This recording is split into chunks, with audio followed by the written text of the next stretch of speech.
everybody, welcome to the final afternoon of the Canoe Sprint World Cup, coming to you live from Poznan.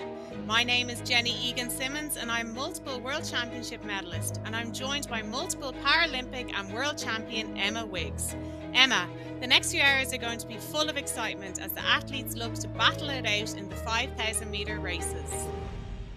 Hi Jenny, absolutely brilliant to be here to call the last four races of this World Cup at the beautiful Lake Malta here in Poznan. What a fantastic venue, Jenny. Have you paddled here? Do you enjoy paddling here?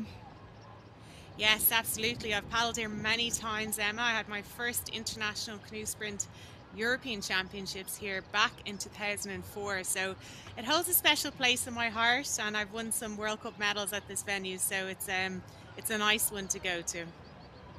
And welcome to all of our TV viewers across the globe and our YouTube channel subscribers. You're in for some amazing action over the next few hours or so. We've got four races coming up for you. In a couple of minutes' time, we'll be starting with the C1 women. You'll notice that there's a slight breeze on the course at the minute. Looks like it's going to be a headwind as they come back down the course. It's quite warm. It's warmed up quite a lot. It was very cold yesterday, but it's about 21 degrees at the minute out there, so the paddlers will be enjoying that sunshine. We've got some exciting action coming up over 6 laps. And just as a change to this year, Jenny, because of the low water levels, we've got a portage that is a floating portage in lane 9. So how do you think that's going to affect the paddlers?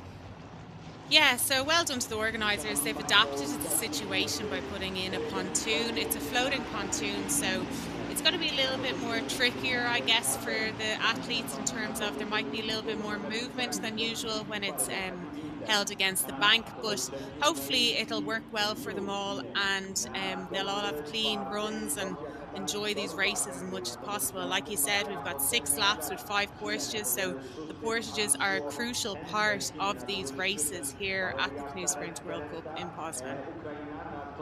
And we've got 14 athletes in this first race. There's some good names to look out for. There's no Corbera from Spain, who won last week in Szeged, and no Zvari from Hungary, who also got the bronze in Szeged last weekend. So a bit of an open field for some of these athletes to compete for the medals this afternoon. So who are you looking forward to seeing, Jenny, out there on the water?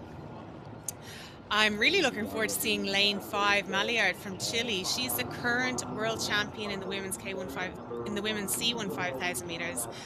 And she has just returned from giving birth just over 2.5 months ago. There she is on our screen at the moment. So it's phenomenal to see her back racing only just over 2.5 months after giving birth to her little baby boy, Theo. And her partner is French kayaking legend Maxime Beaumont. So I'm sure he'll be cheering on from the sidelines here today with her baby.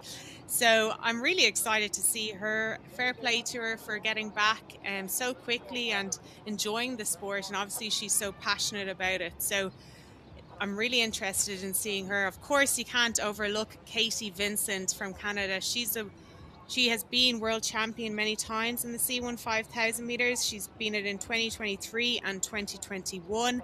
She's also Olympic champion, don't forget. And here in Poznan, she's won gold in the C1 200 meters, the C1 500 meters this weekend. So I'm sure she'll be looking to do the hat trick now by winning the C1 5,000 meters. So much to play for, and so many other great contenders also in this race, Emma.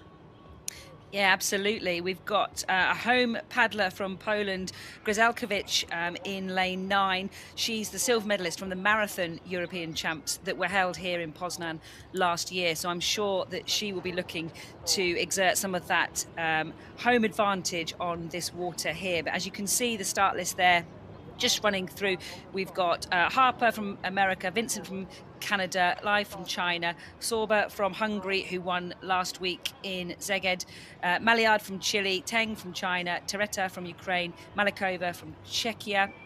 The home paddler, Grzelkiewicz from Poland. Then we've got Karaki from Japan, Grant from Canada, Tisoba from Japan, Gisela from America, who's had a really busy weekend. She's paddled the 200 and the 500, possibly her first time in the 5K. We'll have to find out whether that's true or not. And then Bethany Gill from Great Britain, who is the short course marathon world champion in 2022. So she's on her comeback after shoulder surgery. And as you can see, there's no one holding these boats at the start, Jen. They're going to just be asking them to get into a line as best as possible before they let them go.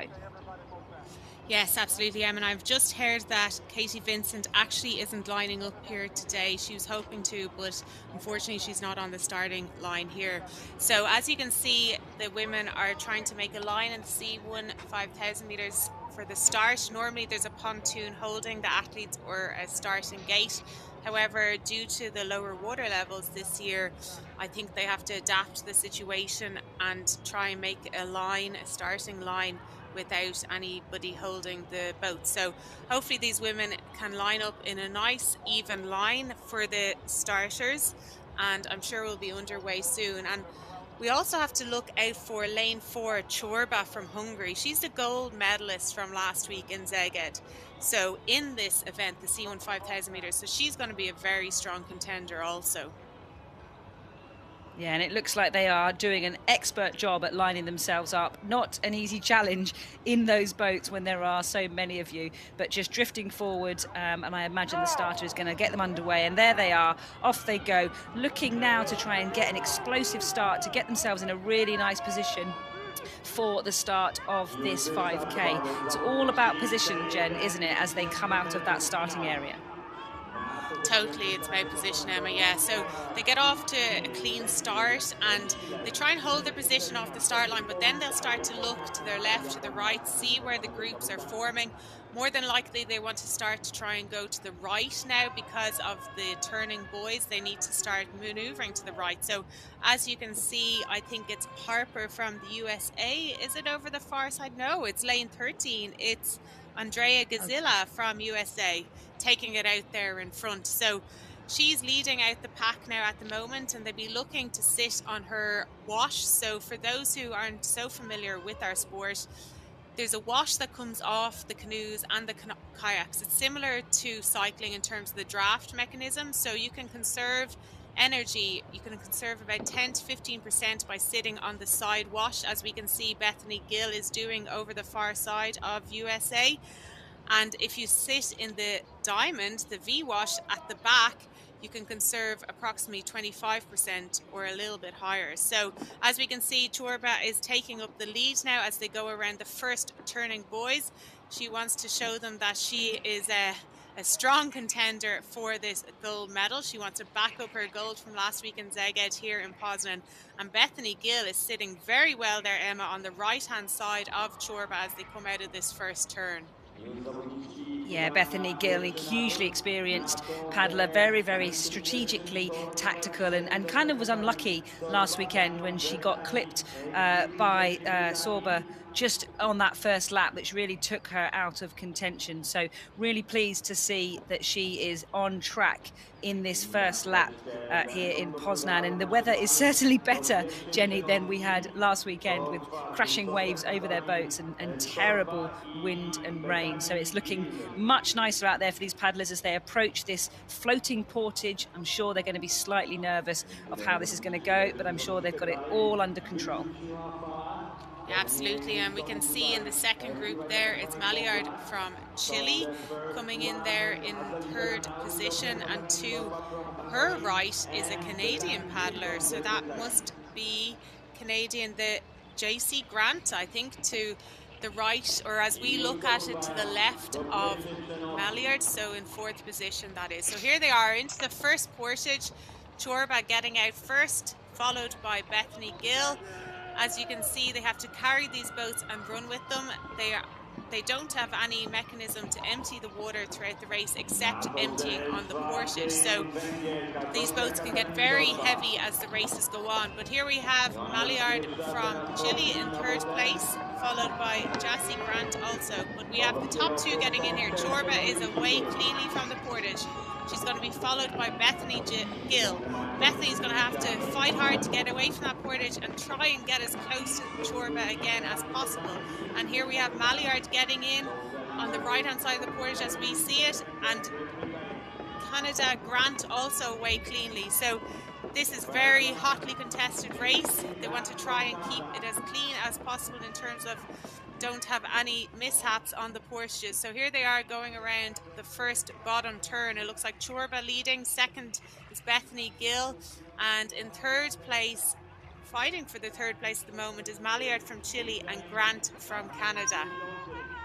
Yeah, fantastic to see that portage successfully completed by all of those paddlers in the front of the race. Didn't look too wobbly out there, although I'm not out there, so I'll let them tell us after the race how that pontoon is behaving. But they looked to cope with it really well as they exited and then re-embarked their boats at the far end. Possibly Beth Gill just slightly struggled getting back in the boat and has lost a bit of distance on Sorba, but we shall see how she manages to close that gap. So currently in the lead, it's the Hungarian Chorba with quite a distance now on Bethany Gill from Great Britain, looking to be about probably 20 metres or so.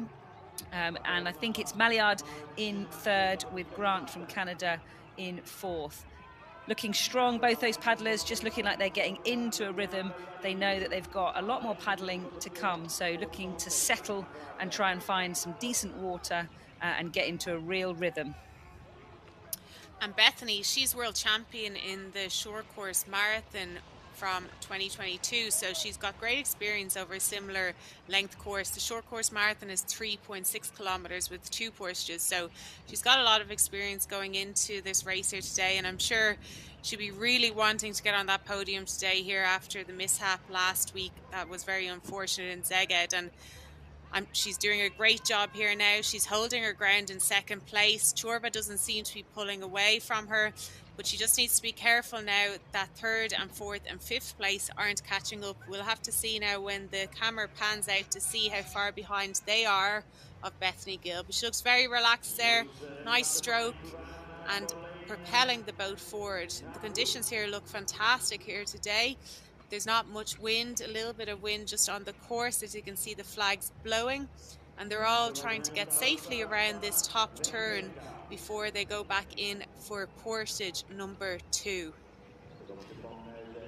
Such an exciting event, isn't it, with loads that can keep happening and the positions changing as we go along. So definitely that group of 3 there that we're seeing there, that's Grant, Maillard and Tereta from Ukraine in 4th place. So those athletes looking strong, looking like they could be helping each other possibly, Jenny, to try and catch those leading 2 athletes. So there's strength in numbers in the 5K, isn't there? Yeah, absolutely. So there's normally group formations because people are trying to, like I said, use that wash to save energy. So similar to the draft mechanism in cycling. As you can see, the Chilean Maillard is going on to the wash of Grant from Canada. So here you see her on the side wash. So she's trying to conserve energy at the moment as she comes into the second portage. Sometimes there's groups that can be very big in 5,000 meter racing. You could have 6 boats or more in a group, and sometimes the athletes want to work together, sometimes they don't. They're trying to be as smart as possible. If there's a breakaway, sometimes then the athletes, if they're in a 1 or 2 or 3 group situation, then they do normally work together, but then they also might be fighting it out and trying to conserve energy for the gold medal. None of them want the silver or bronze, but here we have it now anyway. So we're on portage 2. We've seen Chorba just run through. Bethany Gill holding her ground here in second place as she gets back in to get away from portage number 2. The pontoon seems to be pretty stable there at the moment. There's a little bit of movement obviously in it, but here we have Grant from Canada. She's looking a little bit more tired on this portage compared to the first portage, but they're all getting back in their boats and pushing away. That is Grant from Canada and Ukraine Teresa and Maillard from Chile, followed by Czech Republic. Malikova. So they're all fighting for the bronze medal at the moment. Whereas in first place at the moment is Chorba and second place is Bethany Gill, and they're trying to hold their ground and stay away from the rest of the competitors. It definitely looked a bit like Grant from Canada was struggling slightly on that portage. I'm sure she has expended quite a lot of energy, so she'll be looking now to try and conserve a bit and maybe use that pack of athletes with Maillard and Teretta and Malikova to try and close the gap on these leaders. But Chorba looking very strong at the minute, completely in control. Bethany Gill also looking very, very strong and in control of her race and her delivery. So I guess that's all you can do at this stage. But those two athletes with clear water around them and the chasing group following them hard down the line. So Jen, what's your favourite course to do a 5K on around the world? Oh, it's a good question. Good question. I've had some great experiences over the years at different courses, and you always hold on to the ones that probably have had the best races at, I guess, and also the atmosphere. I'll never forget winning my first World Championship medal in Montemor, Ovelo, Portugal in 2018. And the crowds of Portuguese people that came to watch the 5,000 meters, the last races of the weekend, was phenomenal. And just the atmosphere was going around there. And I'd had a really bad start. I was back in like 19th position, I think. And I fought my way all the way back up to the bronze medal position. So that atmosphere and the crowd cheering me on really helped me to get through. And my mum and dad were there supporting me. My dad was team manager, and then at home was my brother and my now husband watching and screaming at the television. I don't think they could believe how I managed to get from 19th back up to bronze medal position, I should say. So yeah, I think those are the ones that stay with you, probably the most memorable ones. But yeah, like for Portugal as well, what's great is the 5,000 meters is a huge race there. Their national championships attracts, I think, the most amount of numbers out of all the races throughout the years. Their 5,000 meter nationals attract the most amount of numbers. So I think it's a very special place to race at 5,000 meters also. But what about yourself, Emma? What's your favorite course? Or I think Szeged's probably one of my favourites to race at, or Duisburg in Germany also was my first World Championship success. So that's always going to be special. But I just was remembering my first ever race in Paracanowe when I saw Teretta's boat. So Teretta seems to have a really glittery silver boat there. She's currently in third position. She's come past both Grant and Maillard up into third, and she's looking really strong. And that glittery boat takes me right back to 2013 when I was racing for the first time in Portugal, in Montemor. And I was given a gold sparkly boat, and I was terrified. I thought, I'm brand new. I can't possibly paddle in a gold sparkly boat. But it's great to see the glitter is still a thing all these years on. And Teretta seems to be using that to her advantage at the minute. And it looks fantastic as she chases down those leading two paddlers. But Chorba just coming to the portage for the third time, looking really comfortable. It does make me wince, Jenny, every time they bang their boats off that portage. But it seems to be the technique. It seems to be what everyone does, smash your boat around the jetty. Yeah, for C1 boats, it's not as bad as smashing the kayaks because the kayaks have a rudder system on them. So the steering system, the rudder on them can get bent or damaged, and then your race can be pretty much over if you damage that on a portage. But in the canoeing boats, there's no steering system. You steer the boat with your paddle stroke. Oh, that's kind of going all over the place there, that C1. But so for them to drag it, it's not as bad. Of course, you're damaging your boat a little bit, but it's not as detrimental as your kayak because you've got a rudder system on it. But Teretta here seems to be dropping the boat in the water as well. Very lucky there that they didn't fill up with extra water. You don't want that at this time of the race. But here she is coming out of the third portage in bronze medal position at the moment. She's closely followed by Maillard from Chile, and I think also Grant from Canada is close behind her as well. But we'll see now as the camera pans out. There we have it. Maillard is in fourth place, and she is chasing down Teretta from Ukraine. and looks to be pulling very hard there to get back in contention. She wants that bronze medal, so she is making her way back up. She's doing a very nice tight turn around this bottom turn. As you can see, the turning buoys are marked with yellow and red flags. They mark the buoys that you go around. There's normally 6 turning buoys that you have to go around, and there she is, Maillard, the new mum, only 2.5 months ago. Very impressive to see her here racing today and in 4th position and vying to try and get back up to that bronze medal position.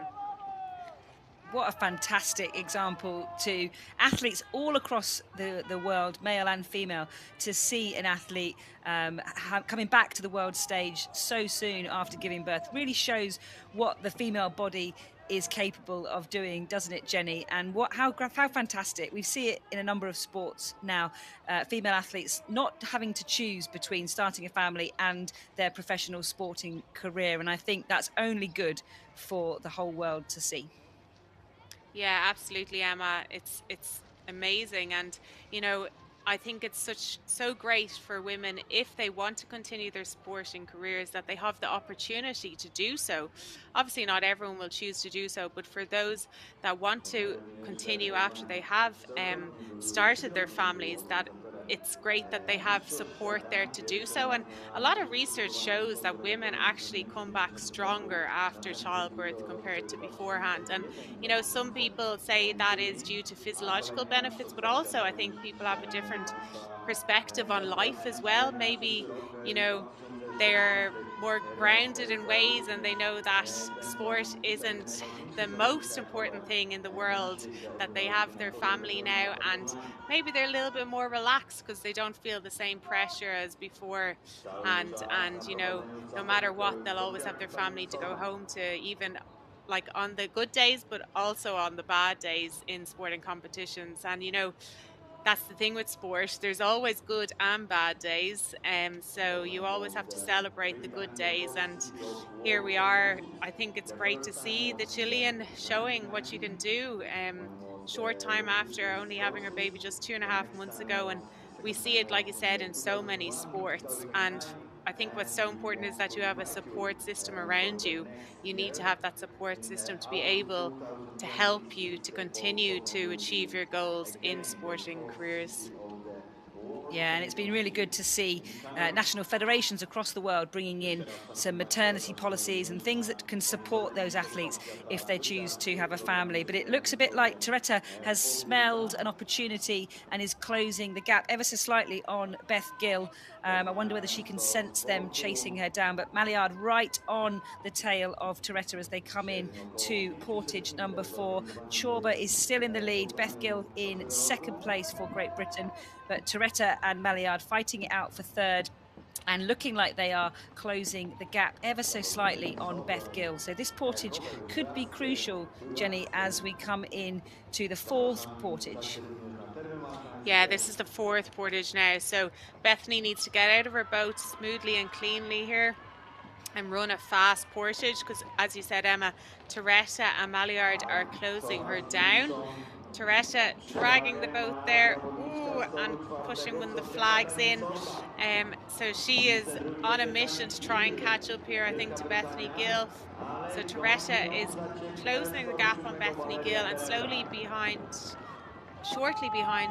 Toretta is Maillard from Chile also. So Bethany has gotten away there to a clean exit from the portage, as has Toretta. Maillard is back in her boat now also, and she'd be vying to try and catch up. So they only have one more portage after this portage. So they've done 4 and they've one more to go. But as we can see, Toretta is closing the gap on Bethany Gill here as they go around the bottom portage. So it's all to play for here for the silver and bronze medals, with Maillard just closing the gap slightly also on Toretta. And I guess it's really important in a 5K with these addition of the portages that you stay really calm. It could have been really easy for Beth Gill there to sense the people chasing her down and almost rush her re-embarkation into her boat. So I guess it's really important for both Beth to not panic and to get into her boat smoothly. In the same way, it's important that Toretta doesn't get too excited that she's closed the gap ever so slightly and jump in too quickly, because that is where the jeopardy really is, isn't it, on that getting in and out of your boat? Yeah, you really have to stay focused and just focus on your own race and not the people around you. So you need to continue, try and stay as relaxed as possible. If Toretta catches Bethany Gill, you know, the two of them can work together then maybe anyway to stay away from fourth position. So there's so many different tactical areas of the 5,000 meters. Bethany could maybe just be, you know, in her comfort zone now in terms of she's not trying too hard because she can feel Toretta nearly breathing on her shoulder at this stage. So Toretta might catch up to her, and then they might work together to try and stay away in the silver and bronze medal positions. But you know, it's always nice if you can try and stay away from the fourth place, because no one ever really wants to come fourth. It's the most cruel place ever. But here we have it. Toretta is catching Bethany Gill. She's almost on her tail. And Maillard very close behind Toretta also. So we could see a situation here where we've got three boats coming together looking to fight for the silver and bronze medals. Absolutely, and let's not forget that Beth had shoulder surgery a year ago, a couple of weeks ago. So I think she's had a disrupted winter with rehab, but she's looking incredibly strong, and hopefully she can continue this form to the end of this race. Toretta, I think, is going to be the danger paddler, Jenny. She won gold the last time this event was held in Poznan, so she likes this water. She's got a sparkly boat, and I think she means business.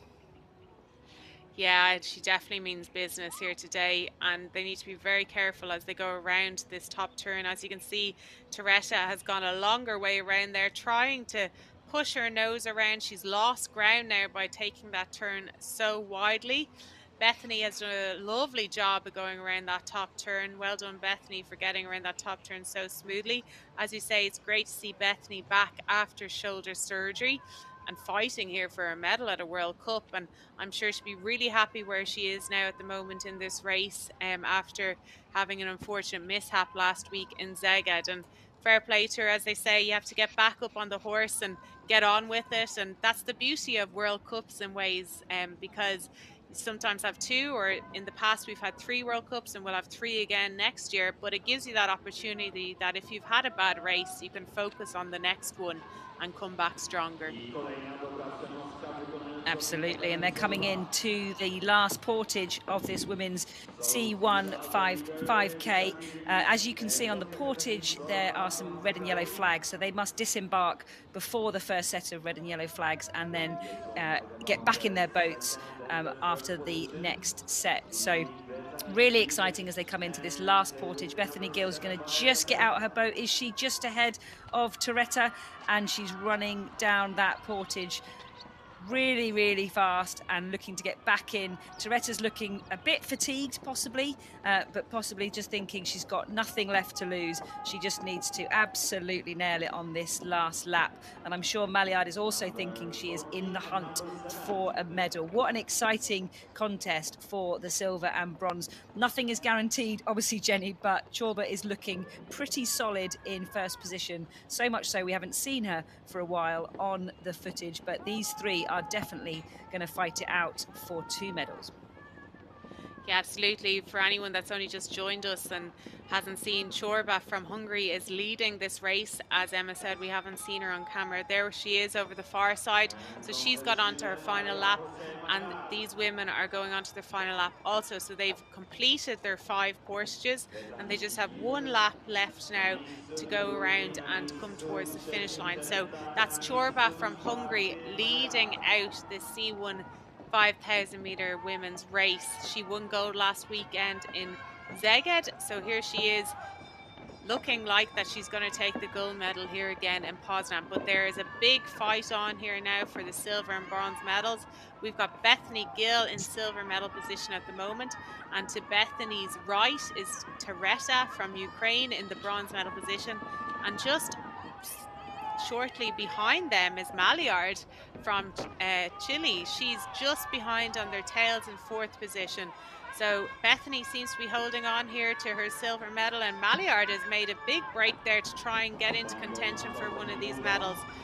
Toretta seems to be losing her steering, the way she doesn't seem to be able to use her stroke as efficiently as possible there. Her boat seemed to be moving from one side to the other there. So it's going to be a big fight here for silver and bronze. Like I said, these boats don't have steering systems. They have to steer the boats with their paddles. So at this stage of the race, everyone is fatigued and they're really trying to do as much as possible. And Maillard is really trying to get onto the back of Toretta here from Ukraine. So there's a big fight here for silver and bronze between two athletes at the moment, but Maillard is just behind in fourth position. So Bethany Gill did a great turn at this top turn on the last lap, so she'll be looking to do the same.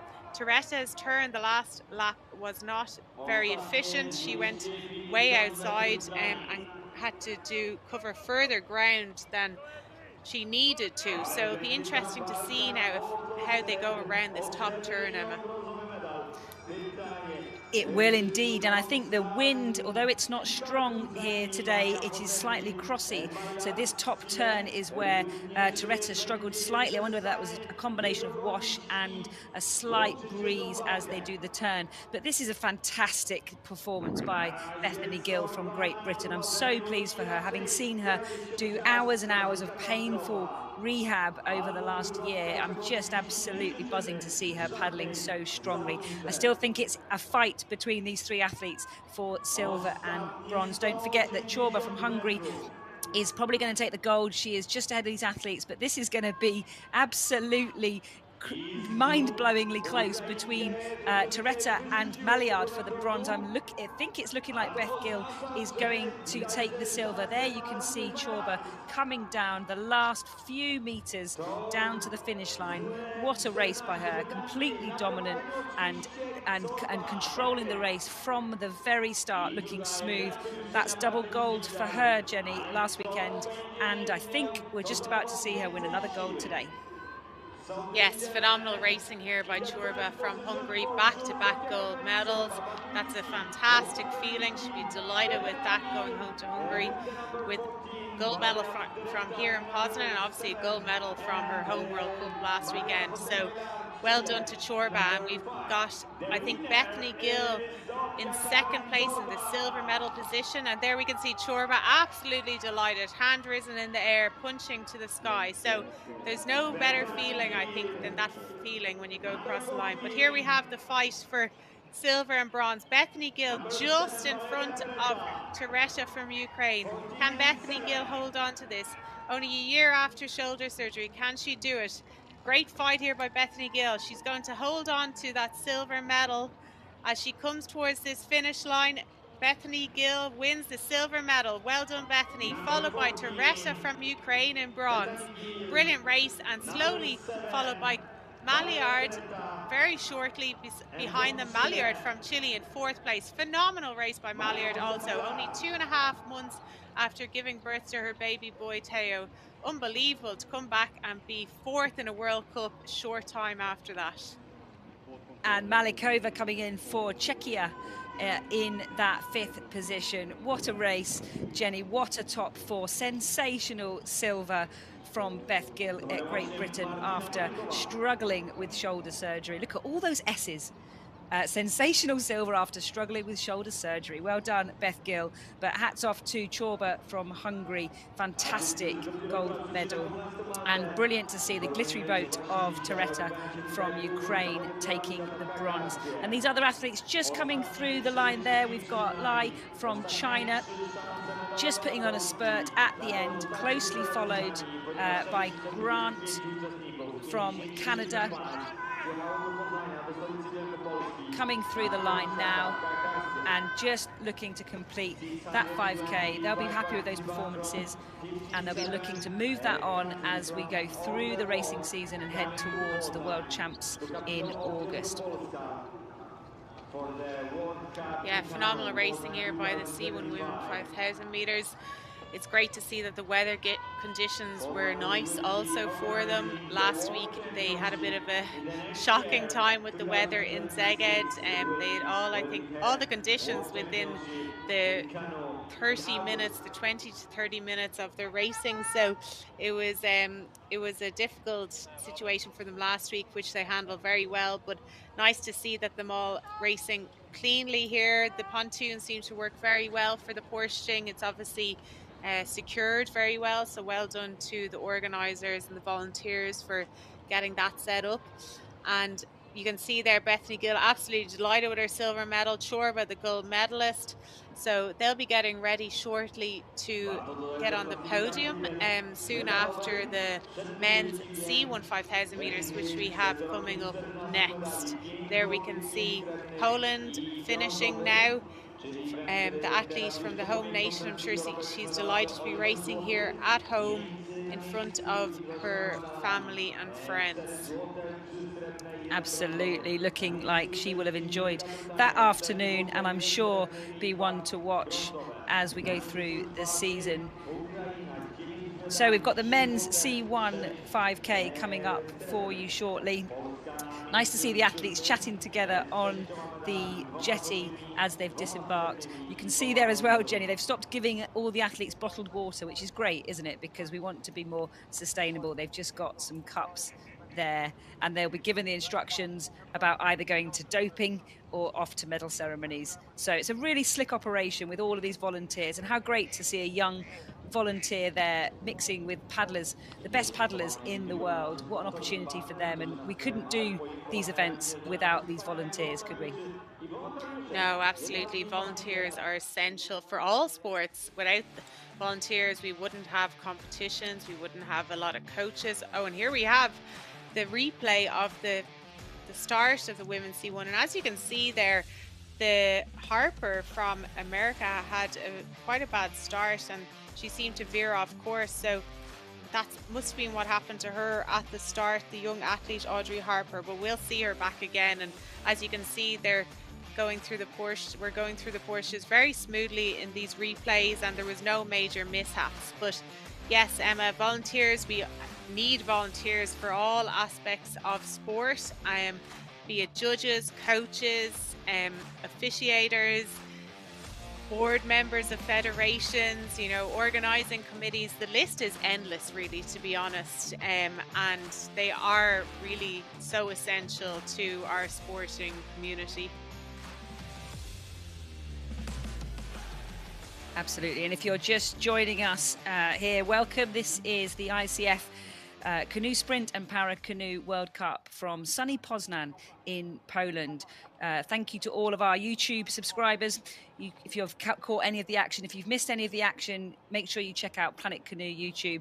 And there's confirmation of the C1 Women 5K result. Chorba from Hungary, silver for Bethany Gill from Great Britain, Toretta from Ukraine, bronze, closely followed by Maillard from Chile and Malikova from Czechia in 5th place. Teng and Lau from China in 6th and 7th, and Grant from Canada in 8th. So lots of athletes delivering some really fast performances there, but there was really only one person out in front from the start of that race, the gold medalist from last weekend, and following it up with another gold here in Poznan.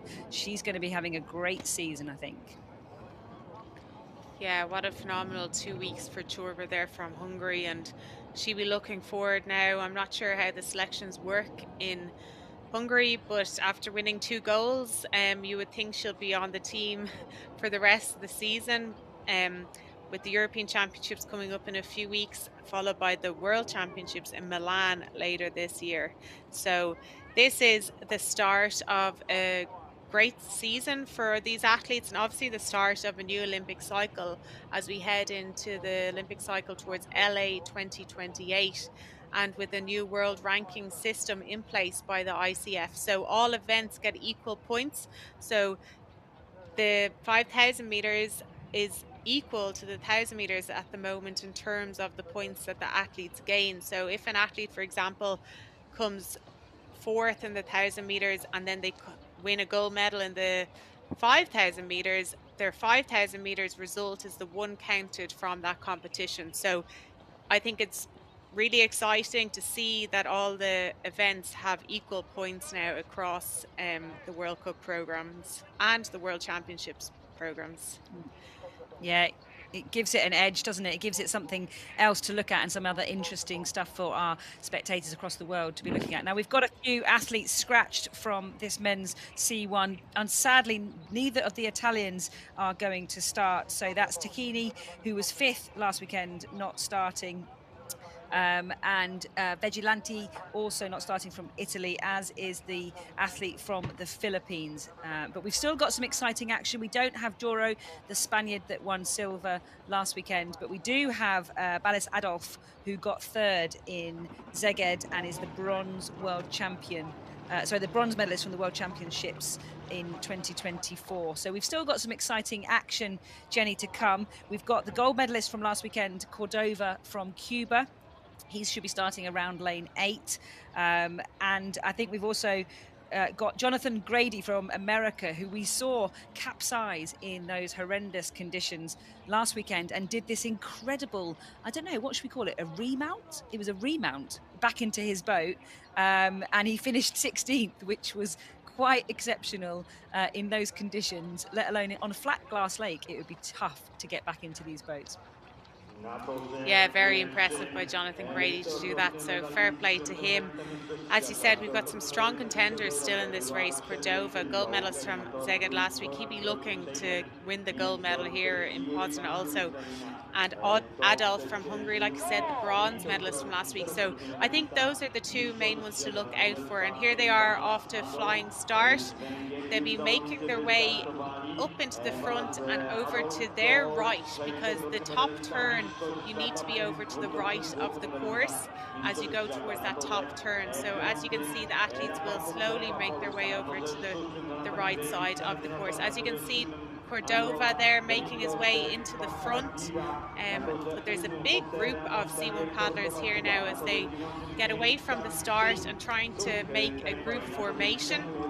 There's about 6 athletes looking to be in that front group, and it's great to see Denmark up there. That is Arthur Scales vying for one of the top positions there. Great to see Denmark having canoe paddlers.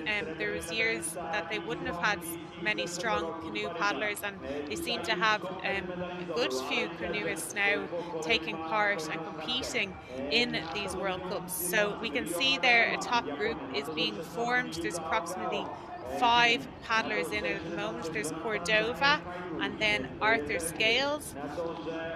Cordova looks to be on a mission to me. He really wants that gold medal. He looks like he wants to get away already as he comes around this top turn.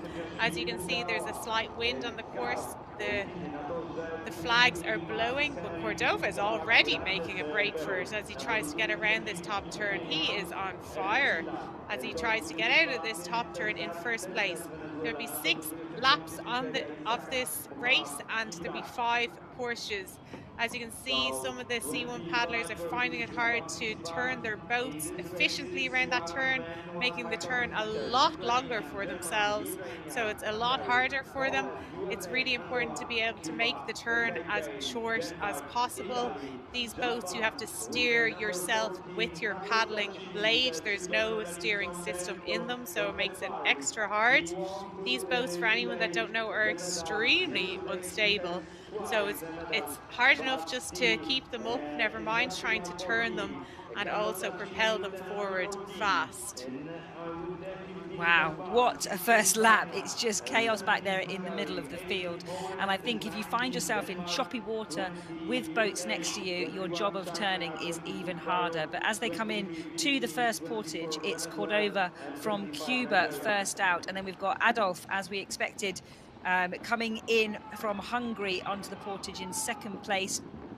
And Arthur Scales from Denmark also there, as is Schreiber from Germany. So those are the 4 athletes at the front, just again crashing their boats off the jetty. Doesn't seem to be bothering them as they relaunch themselves into their boats and away. But it is Cordova from Cuba in the lead, closely being chased down by Adolf from Hungary. But really exciting, Jen, to see the start of that race, a big blanket approach. I didn't realize that they could, as a 5K novice, I didn't realize that you could go straight up the course, and then you only have to be outside the boys after that first turn. So that was amazing to see the different tactics and I guess the burst of speed that these athletes needed to put down. That could cost some of them later on in the race.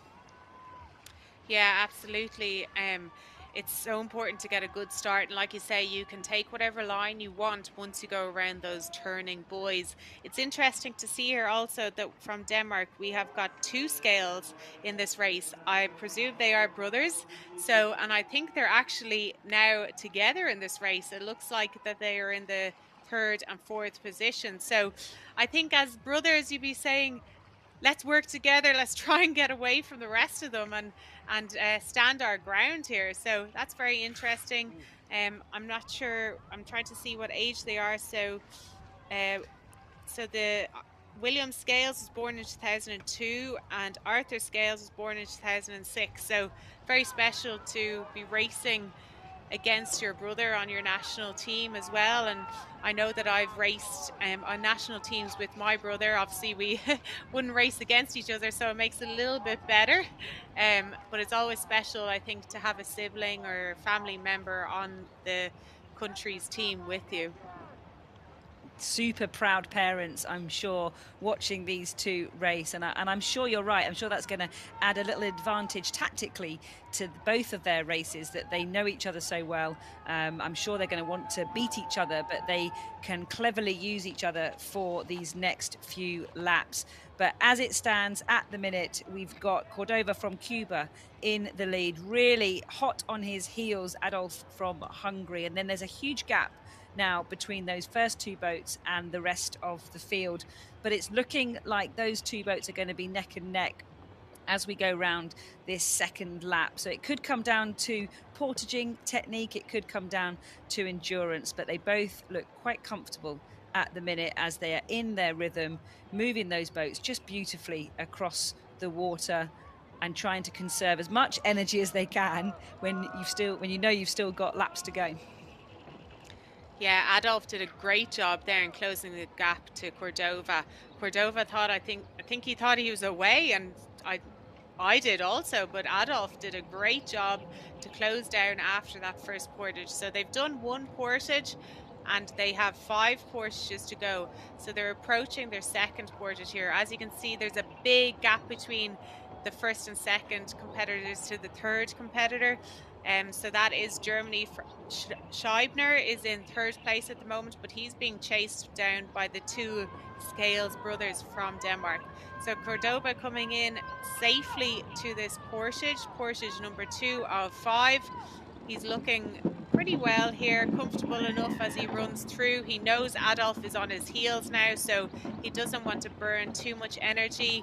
He's thinking about what he can do to conserve energy, because it's probably more than likely going to come down to a sprint finish between these two if they stay together throughout the course. So you have to be very smart in that sense, in terms of they know that they're away from the rest of the competitors. So Cordova's obviously leading now, but he might tell Hungary Adolf to get up and do some work, because he wants to conserve energy, Cordova, because he knows he'll need it for the final stages of this race.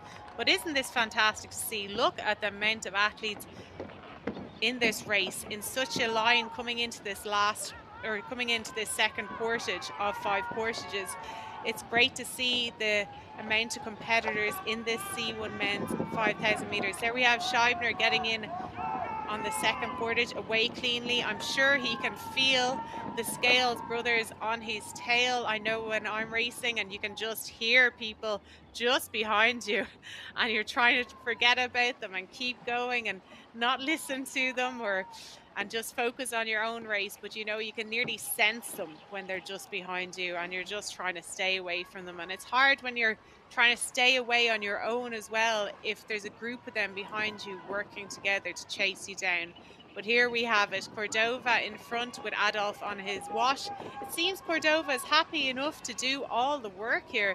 If I was Cordova, I think I'd be telling Adolf from Hungary to get up and do some work, because you want to conserve energy as well for the final stages of this race. But here we have it. They've done 2 portages, 3 more portages to go of this race, Emma. Yeah, I think you're absolutely right there, Jenny. I think you can really see, you talked earlier about the percentage of energy that you can potentially save by going on the wash of the boat in front of you. And I think you can almost see that in their action. You can see that Adolf is just not having to put down the same power that Cordova is. So I think if I was Cordova, I would definitely be getting a little bit irate that I'm doing all the work. But he does look comfortable, he does look strong, and maybe he would rather just keep that lead. But I would suspect Adolf is being very clever and conserving something here for the final few laps. But really evident there, isn't it, to see the value of being on that wash, much like cycling. I know last week we talked about cycling and how the peloton can use each other to kind of conserve energy and then move through the field. So really obvious to see there in the canoes as well. So just looking at lane 3 there, Van Dijk from Ukraine, just moving his boat, looking a bit tired potentially as he paddles down the course. But there's the leader from Cuba, Cordova, looking strong. Hasn't really changed his technique or execution at all, has he? Just quite a different technique to Adolf behind him. Adolf doing a bit more of a steering stroke, I'm assuming, to stay on the wash. But Cordova looking, do we say comfortable? Is a 5K ever comfortable, Jenny? I think at this stage of the race now, you've settled into your race, and look, the 2 of them are in the top 2 positions at the moment, so they would be comfortable. They have to make sure they're comfortable in terms of not burning too much energy, because they know that it's going to come down to the final stages of this race. And if you want the gold medal, you have to try and conserve as much energy as possible now. But here they are getting out for portage 3 as they run through. So number 3 of 5 portages. Cordova seems happy enough there coming through. He doesn't seem to be pushing himself too hard. There's no point, because he knows Adolf is there with them, so he doesn't want to burn too much energy. Adolf has been very smart in this race so far, sitting on Cordova's wash, but Cordova as well could be leading, and he could be leading within an area that feels very comfortable for him. He mightn't be pushing himself too hard, so he's able to conserve energy in that way. And maybe he doesn't like sitting on washes. It's obviously harder in C1 boats because you have to steer them yourself with the paddle blade. There's no steering system like in a kayak, but they seem to be managing very well here as they go around the bottom turn. They've just done the 3rd portage of 5, so they've 2 more portages to go, and Cordova is happy, it seems, leading this out with Adolf on his wash. Or maybe there's going to be a little bit of a change here, or they're both just slowing down. So sometimes there can be a little bit of cat and mouse games in these 5,000 meter races, because you maybe have to tell someone to go up and do some work, and sometimes they don't want to, so you end up just paddling along side by side together until someone decides that, yeah, I will go up and work. But when you go up and work, you might not necessarily work hard, because they don't need to. They've got such a gap until the person who's in 3rd place, so they're really just paddling in an efficient way and within their comfort zone. And yeah, you can see that they're very relaxed there in their paddle stroke, and they're being smart, because they know that it's going to come down to the final stages of this race. It could be the last portage, or it could go down to the line in a sprint finish. And that's so interesting, isn't it? Some sports you see nowadays with players mic'd up. So cricket obviously use microphone, rugby referees have got microphones. It would have been very interesting if these paddlers were mic'd up, to see whether Cordova said, right, enough, mate, you crack on. I've done enough work. You need to do your stint. And Adolf has dutifully taken that instruction and is now doing some of the work at the front of the race. And again, you can see how his technique has slightly changed now that he is on the front doing that work. So Clever move by Cordova. Has he got anything left for the last couple of laps? But I think you're right, Jen. I think it's going to be an incredibly exciting finish. Just trying to get a bit of an idea of who's in third place. I think it was Schibner from Germany. Just wondering where the Danish brothers have gone. Are they still in the hunt, or has Schibner kind of got his hold on that bronze medals? That could be the Danish brothers just there, Jenny, do you think? So that actually looks like Jonathan Grady there now from USA. So he's caught up to the Danish. That's one of the Danish brothers. That is number 19, Arthur Scales. And I think one of the other Danish has fallen back a little bit. So I think that Scheibner from Germany is quite comfortable in the bronze medal position at the moment. I don't think anyone is within any close distance to him. So the fight, I think, is mainly for the gold and silver here. Yeah, absolutely. It looks like they are coming down to do another portage, and they are obviously going to be delighted that the weather is much kinder here in Poznan than it was in Szeged when they got battered by wind and rain and waves on that beautiful course in Szeged. But coming into the portage for the fourth time are your current, let's call them co-leaders, shall we? It's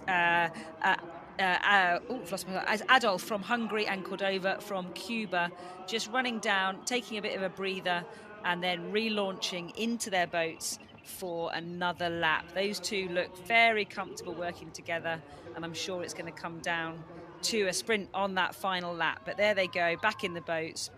Such an athletic movement, isn't it, Jenny? A whole body, just a whole body action that is just so rhythmical. There's something mesmerizing about watching C1 paddlers. Yeah, as I said, they're so tricky to even stabilize because they're so unstable, these boats. But then to be able to do such an efficient technique at the same time and be able to propel the boat forward and be able to steer it and be able to wash hang, it really is a credit to them. They're very tough boats to work with, but for these athletes, they're training twice a day, 6 days a week in these boats. So it's second nature to them. It's what they do every day, and it's like riding a bike for people. It just becomes normal, and I think that's what makes athletes so good, is because they're consistently good at what they do. Like every day, Emma, I know in our training we've got short-term goals that we have to really focus on. You've got different things you have to focus on for each training session to make those long-term goals achievable. And I think as athletes we're very let's say, we zone in on the little things because we always want to be the best, and we're not happy unless we have completely achieved what we want to achieve. And I guess that's what makes us athletes good at what we do, because we're always looking for perfection. Indeed. And I'm just wondering, Jen, so this is our race leader, Cordova from Cuba and Adolf from Hungary coming up, and they're just going to lap boat number 25, which is Ibrahim from Nigeria. So does that mean he has to withdraw, or is he allowed to carry on once he's been lapped? So I know that the rules previously were that if you're lapped, you have to withdraw from the race. I'm not sure if those rules are the same here in Poznan this weekend, but that's what it was before, that you had to withdraw yourself from the race when you're lapped. But I know that they were thinking about changing that because to allow athletes continue on and to get a position.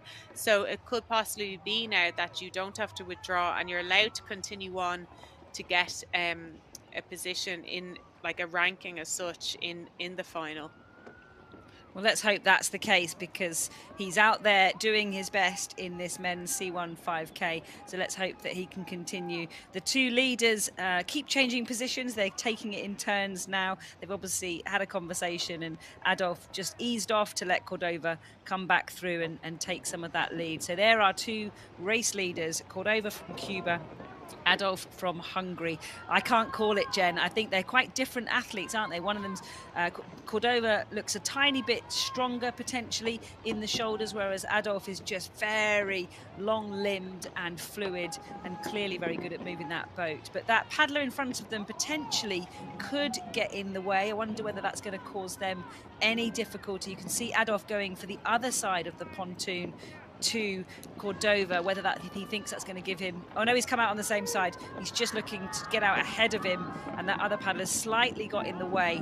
So that could be our moment, Jenny. That could be our moment where we see a bit of a gap develop between these two that have been so close for the whole of this race. Yeah, Adolf seems to have a bit more energy as he exits this fifth and last portage. He looks to be trying to make a break here, and he seems to have much more in the tank left than Cordova. Cordova looked a little bit more fatigued on that last portage there, so Adolf is going on to his final lap, so I think this is a breaking point for them in terms of who is going to get the gold medal. Cordova looks to be struggling a little bit there compared to Adolf, and it looks like Adolf is pulling away. He's going for that gold medal, with Cordova just behind in silver medal position at the moment. So I think Adolf will hold his ground there. Cordova looks to be a little bit more fatigued and showing a little bit more pain on his face. So I think he's probably going to be settling for the silver here. And I'm sure he's happy with silver. I know he won gold last weekend, so he be a little bit probably annoyed that Adolf is beating him here, but that's how racing goes sometimes, you know. Just because you won gold last weekend does not mean you're going to win it this weekend. But I think to be on the podium and win a medal of any colour is a phenomenal achievement. And here we can see Adolf pulling it out in front with Cordova in second, and there's Scheibner. He's in clear third at the moment. And in fourth place, from what we've heard from our technical team, is Van de Hoek. And Jonathan Grady from USA is in fifth place. And the Danish brothers are in seventh and eighth place. So Scheibner here is very happy, I'm sure, with being in bronze medal position at the moment as he goes on to the final lap of the 6 laps. Yeah, super exciting to see these paddlers in action, and that really proved crucial, that last portage, didn't it? Which shows how exciting it is in this event now to have those portages. It looks like Adolf from Hungary is going to take the win, but as we know in canoe sprint, never count your eggs before you're there. Is that the phrase? Count your eggs before you're there? Not really sure that is, but we'll go with eggs. We'll go with eggs or chickens. It looks to me like Adolf can count his eggs and his chickens because he is in a strong first place at the minute. Cordova looking potentially like he is settling for silver, and we've got Scheibner from Germany in the bronze medal position, being chased by Van Dulk from Ukraine in the yellow boat. So it's going to be probably Adolf coming in for the win for Hungary in this men's C1 5,000 meters. The wind has dropped here in Poznan, and it looks like they are having a much nicer time on that top turn than the women did a few minutes ago. So Adolf from Hungary is going to take the gold in this C1 men's 5,000 meters. He's being chased down by Cordova. They've been neck and neck the whole race, but it is going to be the Hungarian who is going to better his bronze from Szeged last weekend and is going to take the gold here in Poznan. Here he comes down, hoping that the people that are just exiting the portage don't get in his way for his medal celebration moment as he crosses that finish line. Looks like it's going to be Adolf from Hungary for the win. Cordova still giving it some beans in second place. And Scheibner from Germany still in third. You can see the yellow boat of the Ukrainian on the far side there coming round that top bend. So we'll see what happens with that bronze medal. But at the minute, it's Adolf from Hungary coming in to take the win, just avoiding the other paddlers that are still coming on their last lap. Yeah, I'm sure Adolf is going to be so happy with that after his bronze medal last week to back it up with a gold medal. But here we have Cordova finishing here from Cuba in silver medal position. He's a gold medalist from last week, and he is, I'm sure, very happy to be back on the podium here winning silver medal in Poznan. So well done to Adolf from Hungary and Cordova from Cuba. And we'll soon see now. I think Scheibner is in third place. That's Scheibner now from Germany coming for the bronze medal. He is sure to be the bronze medalist here. There's no one close to him on his tail once he comes to the finish line safely. I'm sure Scheibner is very happy to have held on to that bronze medal, because earlier on the race he was being chased down by some other paddlers, but he was able to hold them off and pull his way home to bronze medal position. Yeah, fantastic for Germany there, coming in to take another medal at this Poznan sprint, canoe sprint and Paracanowe World Cup. The overall medal tally is looking like Hungary are going to dominate again. Jenny, they were top team at Szeged last weekend. They're currently sitting on the top of the medal podium with 5 golds, 5 silvers and 4 bronzes. Team Germany in second with 4 golds, 5 silvers and 1 bronze. And not that I'm biased, but great to see Team Great Britain currently in third on that medal table with some Paracanowe medals in the bag, and Bethany Gill's fantastic silver medal in the C1 women's 5K event. So here is the boat from Ukraine, Van Dijk, coming in for 4th place behind the German in bronze, Schreibner, and then Cordova from Cuba, silver, and Adolf, gold. Yeah, great racing here today by these C1 men in the 5,000 meters. Also before them, the C1 women. So it's been fantastic to see. Everyone ran cleanly on the floating jetty, so the pontoon. So it seems to be working really well. There's Jonathan Grady finishing now from USA. He did a great job last week in terms of recovering after a capsize. He was able to remount his boat himself and get back into it and continue on with the race. So here he is now finishing the race here in the C1 men 5,000 meters. So well done, Jonathan Grady. Yeah, fantastic to see, building on his 16th from last week, and definitely drier than he was at this point last Sunday. Yeah, for sure. The weather conditions are a lot better as well, just overall for all the athletes this week. It's 21 degrees here in Portugal now, or in Poznan now, and which is a lovely temperature to be racing in. It's not too hot and it's not cold, so your muscles are nice and warm, but you're not overheating either while racing. So it's a really nice balance. I know earlier in the competition this week it was a little bit chillier. There was temperatures of 11 and 13 degrees, so some of the athletes were wearing a lot more when racing. So it was it's nice when the temperatures rise a little bit more to 21 degrees. Yeah, certainly nicer conditions, and all those boats there crossing the line and looking like they are pretty exhausted after that 5K. Jen, what would have been your treat meal or your favorite treat to yourself after doing a 5K? Oh, I think like in hot conditions, like I've raced 5K in Belgrade, Serbia, and it was 36 degrees and high humidity, and I'll never forget how hot it was. And I won a bronze medal there, and all I wanted to do was get to the finish line and be able to jump in the water to try and cool down, and then have like an ice cold drink of some kind, because like an ice cold Coke could be amazing after a race, because it's just, you know, all you just feel like you need to be refreshed. I sometimes like having pizza after racing, because I don't tend to have it in the build up to racing at all, because it can be quite heavy on your stomach and that. So that would tend to be kind of my go-to, maybe a pizza when I finish racing. Is always a nice treat, or if it's hot conditions, an ice cream always goes down nicely. What about yourself, Emma? Yeah, I think it's surprising. I think pizza's often the food of choice from the athletes that I talk to post racing, because I think you're right. You know, we don't necessarily eat that sort of food all the time, so it tends to be the go-to. Certainly within the British paddlers that I hang out with, we crave a nice pizza after racing. So we don't really deserve it as much as you 5K paddlers, having only done racing that is around 40 to 50 seconds, but we'll still take the pizza. Everyone's race is different, hey? We deserve it in our own right.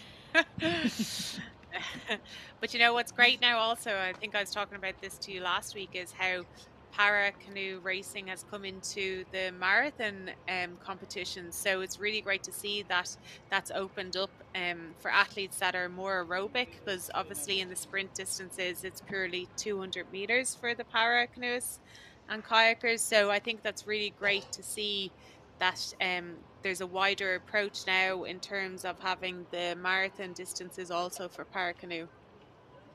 Yeah, fantastic to see that. And I think you're right. You know, athletes across the world have different kind of makeup genetically, which makes them suited to either sprint events or longer distance events. And we see that. So that's fantastically important to be able to get the para canoe program developed and extended to cater for all the athletes, whether that's disability related or energy system related. So you'll see those real sprinters that kind of use that ATP PC system and lactic acid to glycolytic system, really, to try and get that power in around 40 seconds or so. And then you've got your athletes that are more endurance based and aerobic. So yeah, it's a great addition to our sport, and one that I think the ICF have done an incredible job to get included at all of these marathon events going forward. So we've just watched the men's C1 5K event. We've got the kayak 5Ks coming up for you shortly. We're going to see a medal ceremony for the C1 women,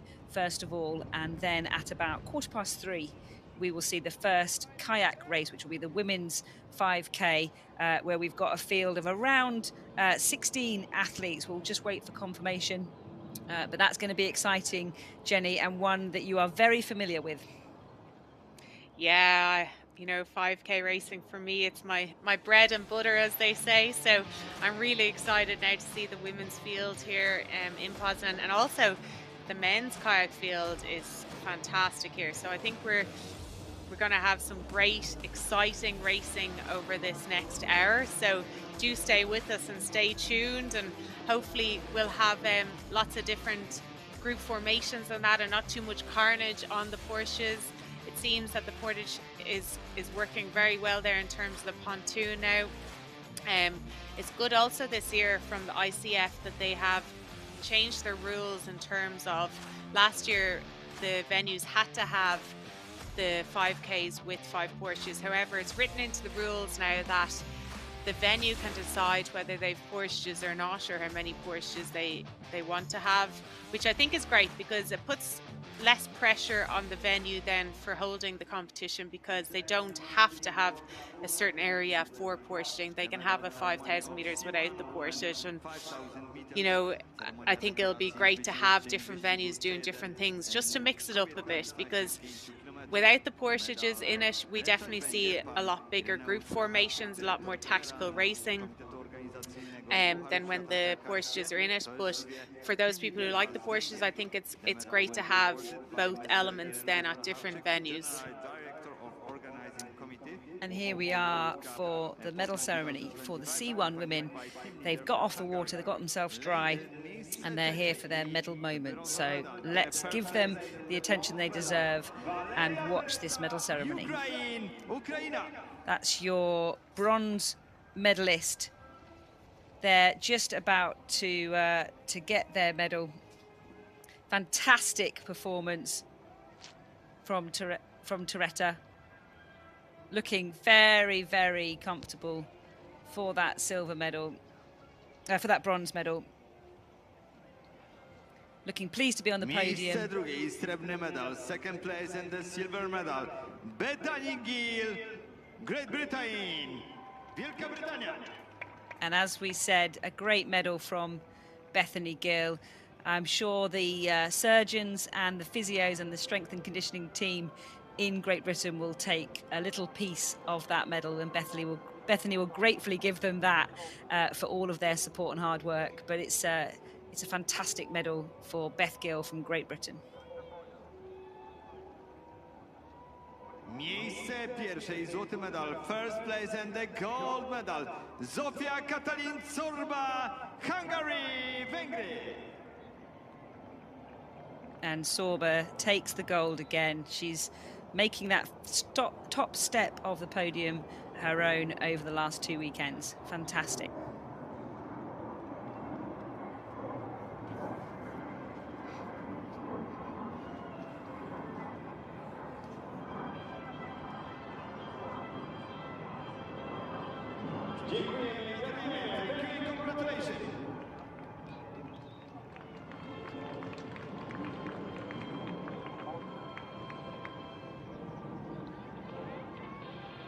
Such a special moment for all of these athletes to be on a podium on the world stage. Look at those smiles, and what a great end to their weekends here in Poznan.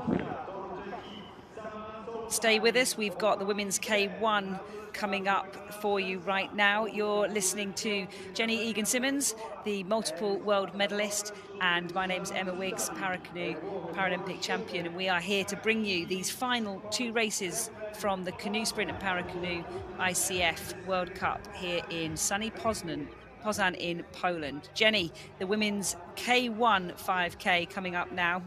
Just looking across the field, a couple of withdrawals, but nonetheless, it's still an exciting field. Yeah, absolutely. There's some big names in this, Emma. I think you have to look at lane 8, Kohalmi from Hungary. She won silver last weekend in Szeged, but she's a multiple world champion in the women's K1 5,000 metres. So she'll be looking to get her name back on the podium here this weekend.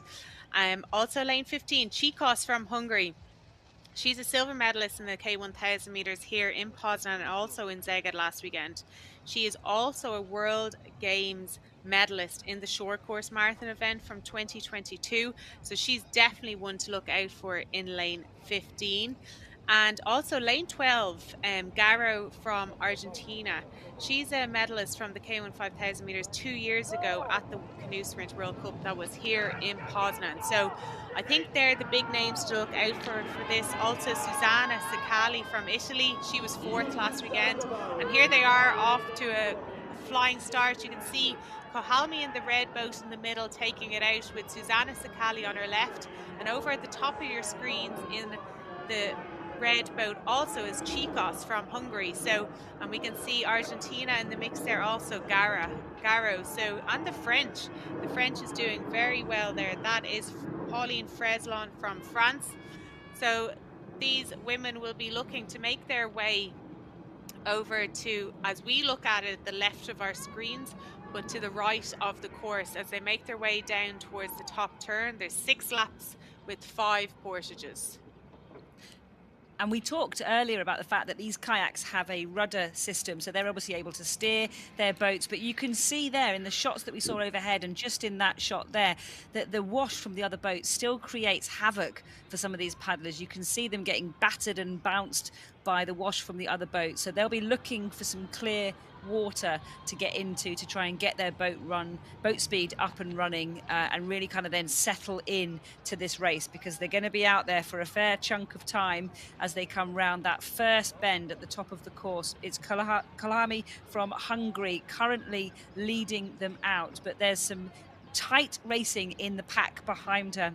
Keep your eyes peeled for all of these athletes as they come round that top bend to see who gets battered and bumped and who can find that clear water. Emma Russell from Great Britain, you just saw there, just behind that first pack of athletes. She had a phenomenal year in 2018, junior gold medalist in the Marathon Euros, and then she got bronze at the World. So she had a fantastic year then, and she is training hard in Great Britain. So it'll be interesting to see how she goes against some of the best 5K paddlers in the world. Yeah, there looks to be a break early on in this race with Kohalmi, Chikos and Sicali getting away into a group of 3. I know there's other athletes not far behind them, but it looks like these top 3 athletes are making a break for it as they come into the first portage of 5.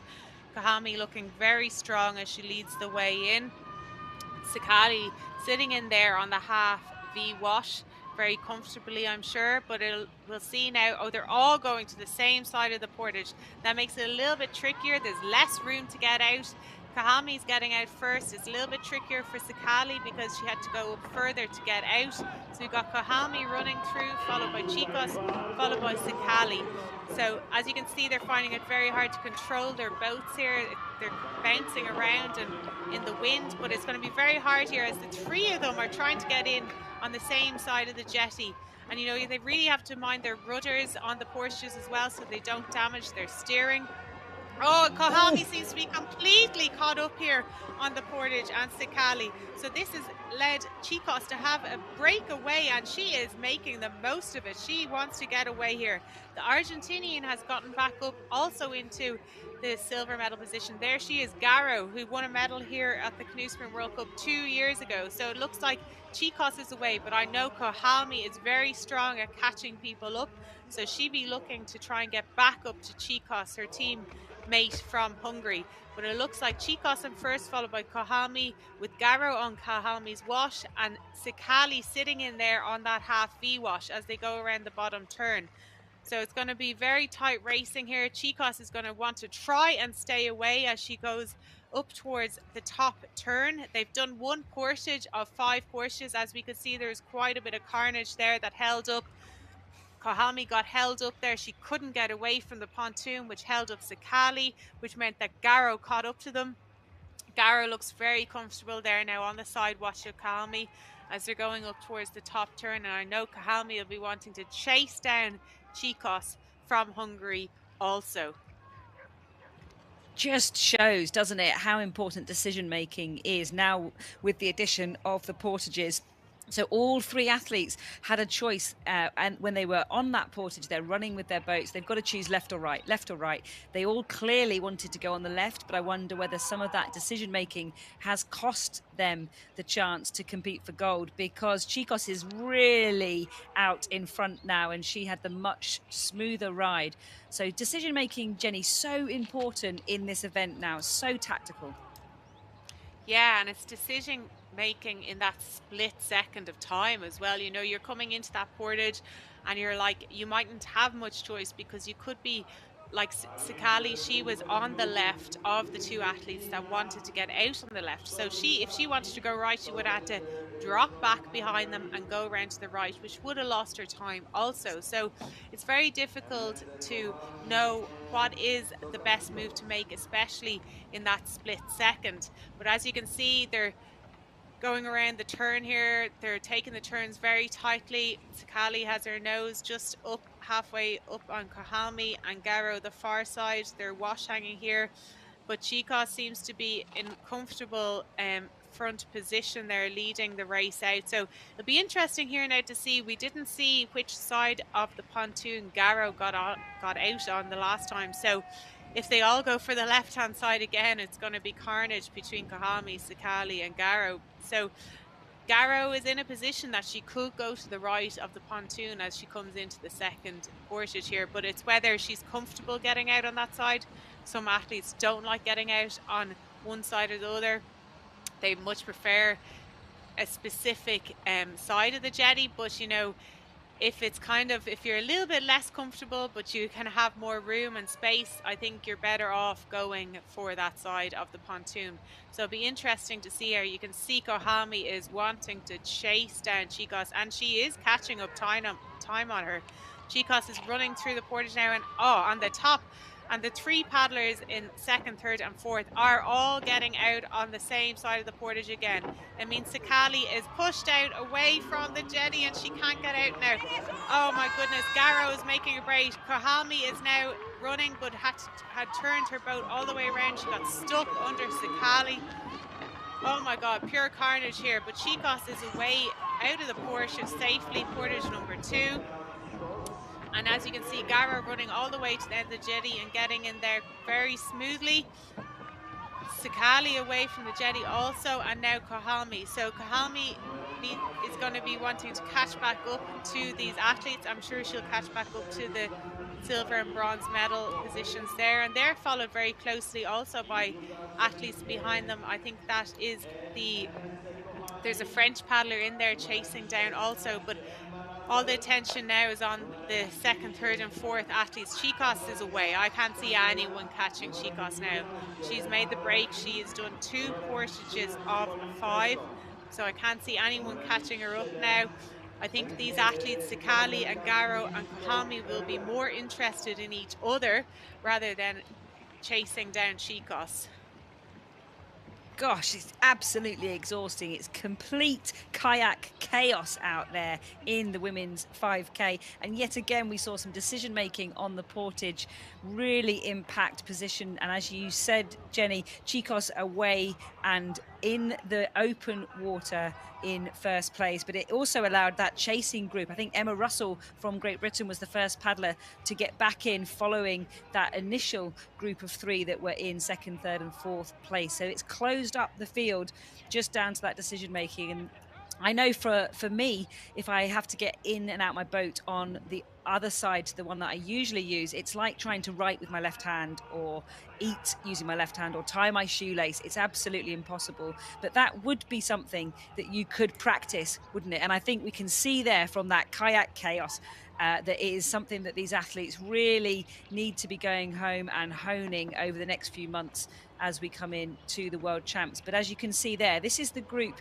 if you're watching, that are fighting for second, third and fourth.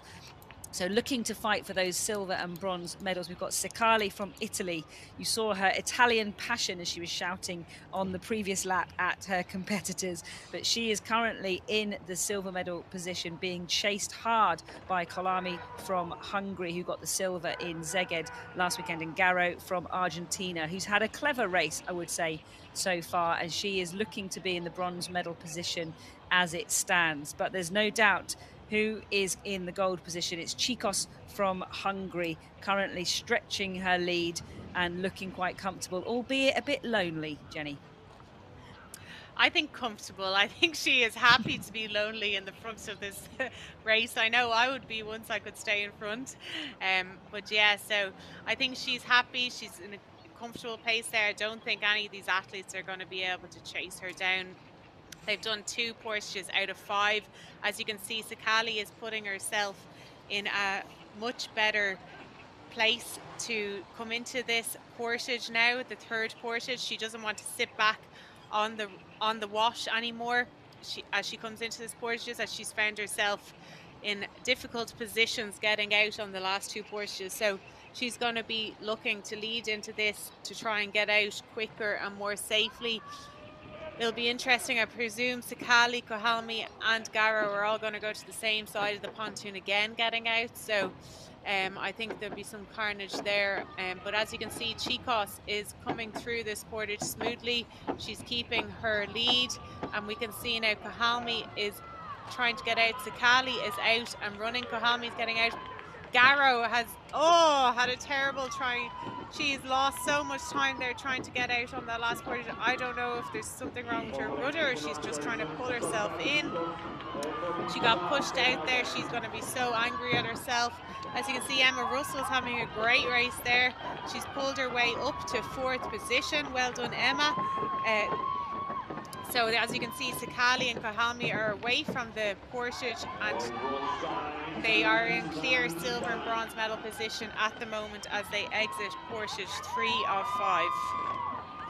Fantastic portage there from Emma Russell, seeing the opportunity to get ahead of Garo, who had an absolute shocker, nearly missed that disembarking flag marker, so had to really make sure that she tucked back in. But at the minute, it's a bit of a British sandwich. There's an Argentinian paddler, Garo, and her teammate, Sequoia, just sandwiching Emma Russell from Great Britain, but she's just ahead of them and looking good as she comes round that bend on this lap in the women's 5K.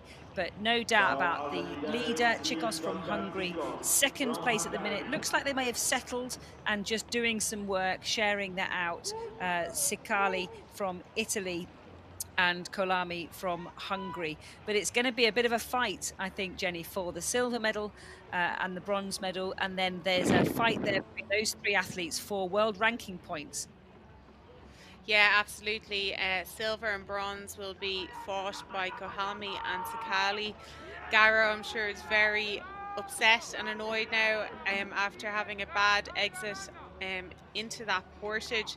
So she'll be thinking in her head, what did I do? Why did I do that? And, that's going to play in her mind now, not just in the race now, but for days afterwards, thinking, why didn't I change something? Or why didn't I get out of here earlier? Why didn't I go to the other side of the pontoon? So those things tend to play on your mind for a long time afterwards, but nothing she can do about it now. She's in a group that'll be fighting for fourth place.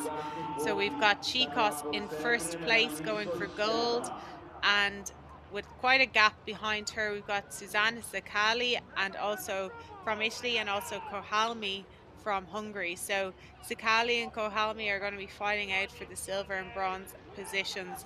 There's not going to probably be as much carnage, I don't think, coming in to this portage, the fourth portage of 5, because there's only 2 athletes now fighting for the silver and bronze, whereas the last 2 portages there was 3 athletes and all trying to get out on the same side as of the pontoon. Such a great addition, isn't it, Jenny, to be able to have been paddling 5Ks for a number of years and then suddenly have something new to work on, something different to be training on, to see whether you can get those marginal gains. So I'm sure these athletes have enjoyed this addition, and you'll probably see some different approaches as we go through the season, as they learn from doing these portages. But it's looking like a good race so far, although I'm feeling a bit queasy as we come into another portage in anticipation of the carnage that might ensue. But it's Chicos from Hungary coming into the 4th portage, clearly in the lead. That must be about 80 meters ahead of the athletes in 2nd, Sakali and Kolami from Hungary, 2nd and 3rd place. So you can see there she's got those compression socks on. There's some evidence around that helping some of the lactic flushing out of the body to allow their aerobic system to really keep providing them with that oxygen that they need to keep those boats moving over this endurance event. But we've got Sakali in 2nd place ahead of Kalami from Hungary, just about to get back in their boats. Let's hope it's uneventful. Not sure my heart can take any more. And as we can see, just coming into the portage, we've got the 2 Argentinians and Emma Russell from Great Britain. Let's see what happens here. Oh, Emma got nudged out potentially. She just needs to get out before that red and white flag. There she is, hugely experienced. And you can see, if you're just joining us for the first time on some 5Ks, that these boats have handles. So Jen, are you allowed handles on your 5K boats? Yeah, so you're allowed handles now on the 5K boats, but they still have to weigh sprint weight of 12 kilograms, and you're not allowed foot pumps in the boat. So in marathon, you are allowed foot pumps and handles. So the foot pump gets rid of any water that you've accumulated in the boats. But in the 5,000 meter racing, you're not allowed foot pumps. So it makes it a lot more trickier in terms of your boat is getting really heavy with water. And, as you go lap by lap, it's getting heavier and heavier. Some athletes choose to try and run with their boat upside down, because on the portage then they're trying to get rid of some of the water from their boat. But it just makes it a lot trickier.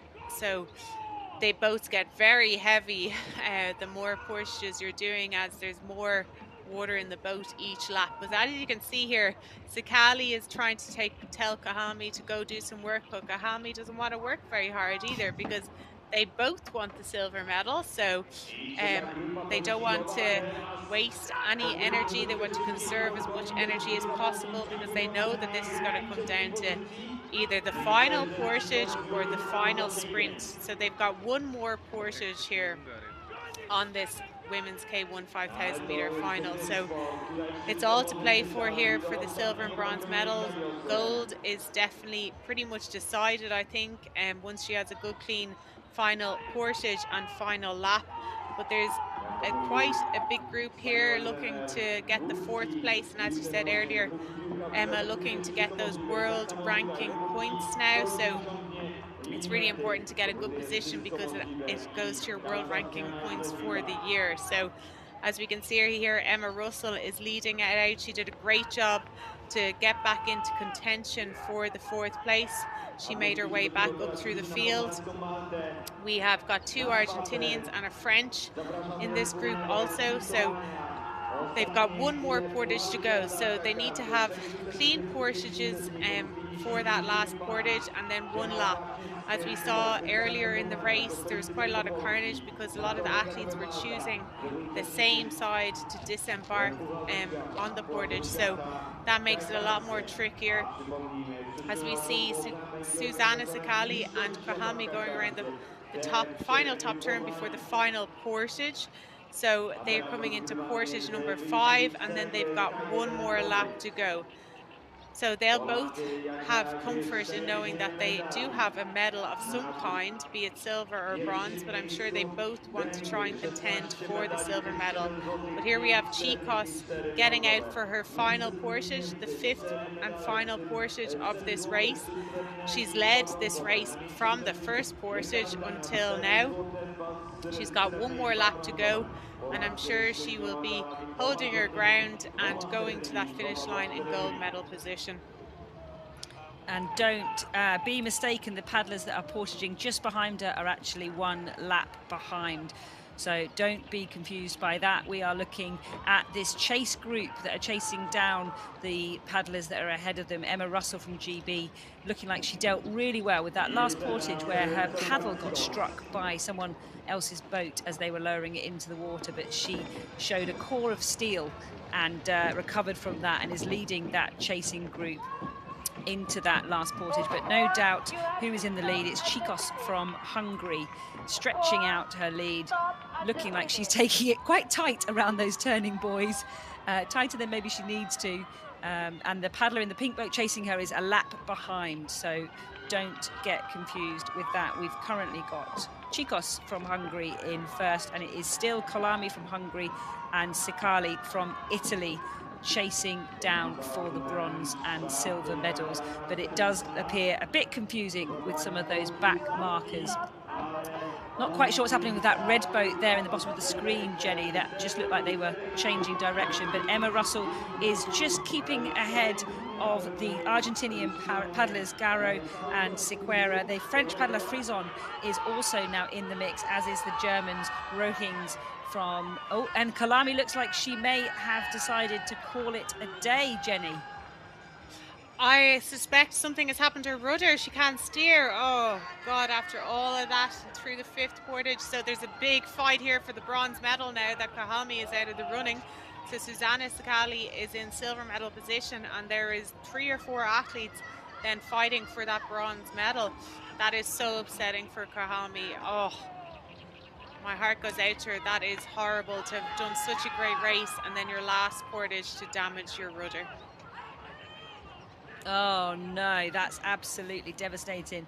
Maybe she needs to come and hang out with some of the Paracanowe athletes who obviously don't have rudders to use. But that is devastating for her, having paddled really well. But that on your screens now is Sikali, the Italian paddler, who is now clear in 2nd place. But it really opens up a fight for the bronze medal, which we weren't necessarily expecting, but it just shows you how exciting this sport is and how jeopardy is possible at every single portage. That's Garo from Argentina and the French paddler Frison chasing her down there. I think Emma Russell might just be ahead of them, but we just need a wider shot. But there's your race leader, Chicos from Hungary. She probably has no idea at the minute what is going on behind her. She's just focusing on delivering her race and taking another medal on the world stage. Yeah, it'll be interesting to see now who is fighting for that bronze medal. But as you said, Chicos is coming in gold medal position with Sakali. I think it must be Garo and Fraislon are fighting for this bronze. I think Emma Russell found it hard getting out of that last portage, seemed to be struggling trying to steer the boat towards the turning buoys. So it looks like Garo and Freslon now are going to be fighting it out for this bronze. And it's going to be all the way to the line, and neither of them want to be in 4th position. You saw Garrow there looking up to the skies as if looking for some inspiration. But we just need to get a little check, because that does look like Emma Russell ahead of them, but we'll just find out for you. That would be a phenomenal race from Emma Russell in Great Britain. But there is your race leader, Chicos from Hungary, coming down past that portage, which has been somewhat troublesome for these K1 women, damaged some rudders, and she's coming down to take the gold in the women's 5K K1 race here, and she looks delighted.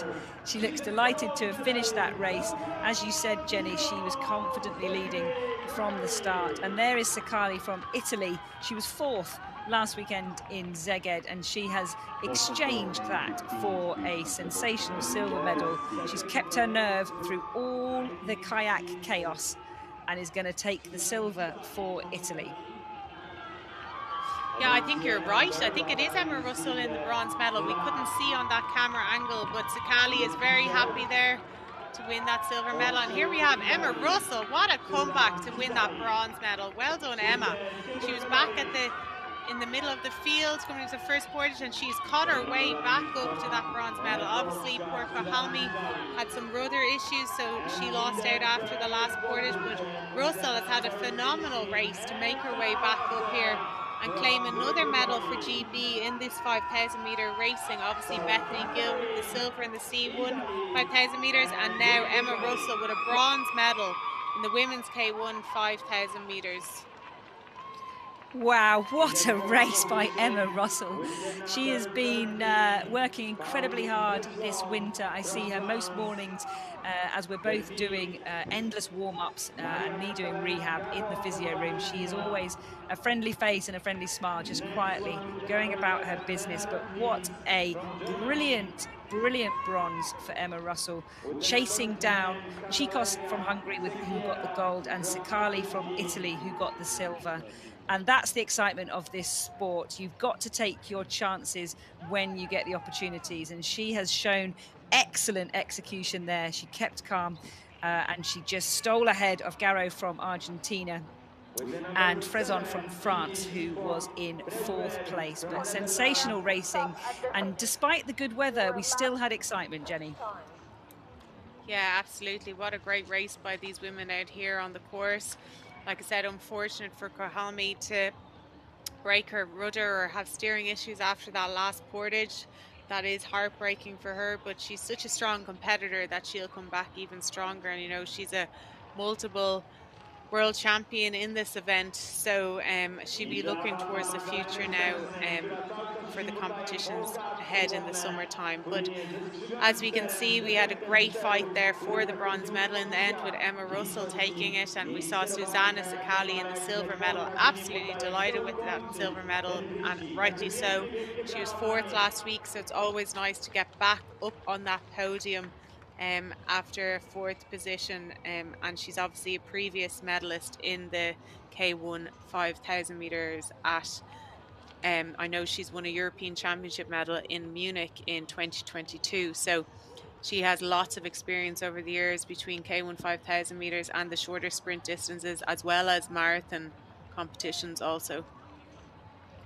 And that's brilliant to see Soltani there coming across to finish the 5K as well. She is one of the refugee athletes representing here in Poznan and has competed in all sorts of distances over the last 2 World Cups. So fantastic to see her out there.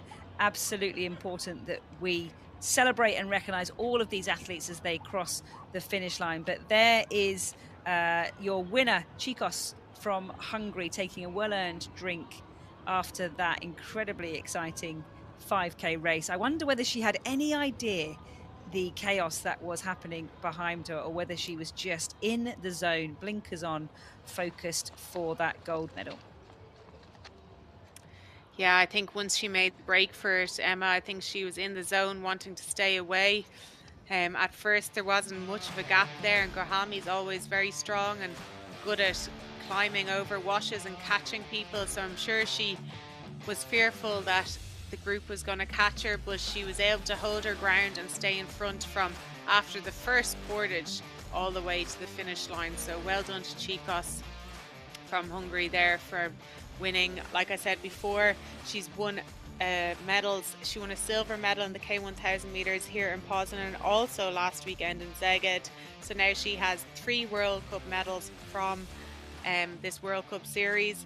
She's also World Games medalist in the short course marathon event from 2022. So she's got lots of experience, very good aerobic capacity, obviously, to win medals in the 1000 as well as the 5K and then marathon distances as well. So she loves these long distances, and as you can see, she is so happy there to claim that gold medal and reaching up and punching up to the air. So great to see such happy faces. And when you achieve your goals, there's no better feeling. You've worked so hard and you've visualized it, you want it, you see it day in, day out when you're training, and then to actually do it in competition is just unbelievable, spine tingling.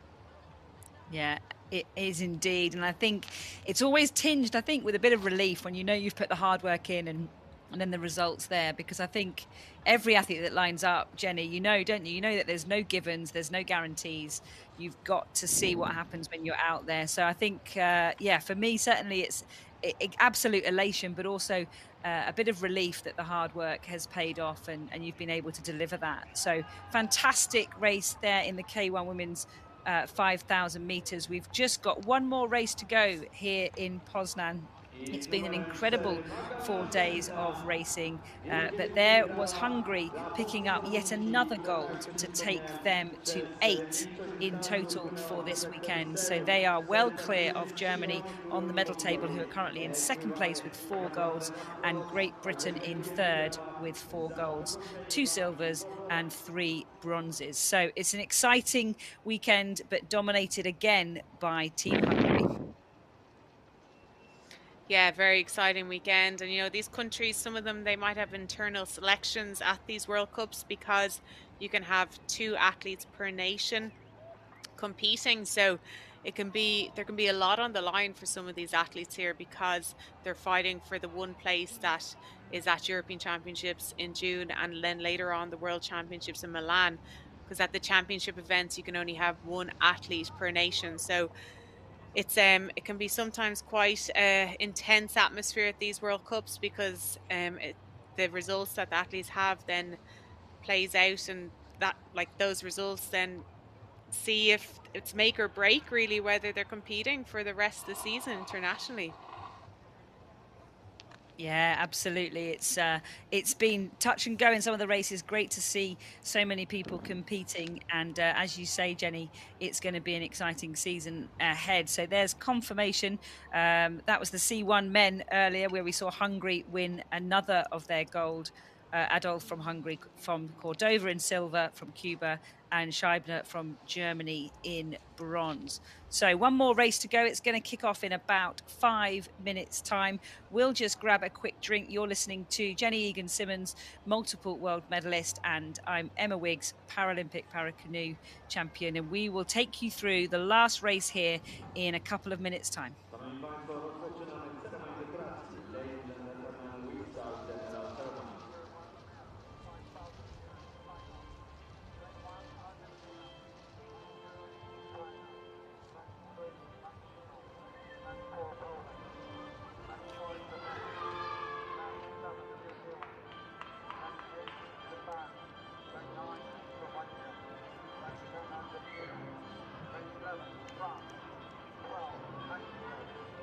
So we've got the C1 men 5,000 meter ceremony now. Always a special time for athletes being able to stand up on the podium in front of their teammates. ICF Canoe Sprint World Cup Poznan 2025. The medal ceremony of C1 men 5,000 meters. Ceremonia dekoracji zwycięzców wyścigu C1 5000 metrów. Medale wręczać będą pan Ireneusz Pracharczyk,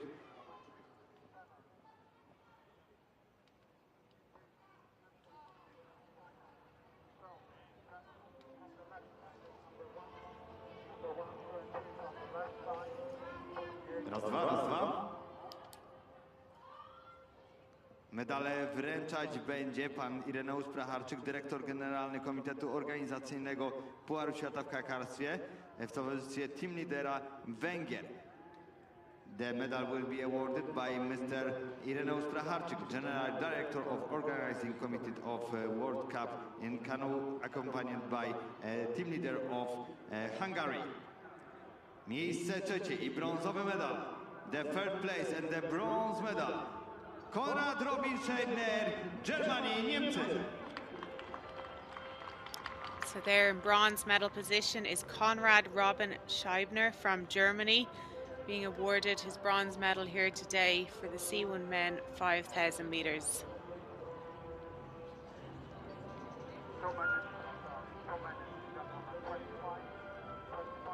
Miejsce drugie, srebrny medal, second place and the silver medal.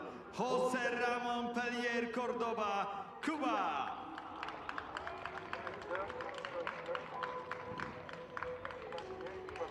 So the silver medalist is Jose Ramon Pellier Cordova from Cuba.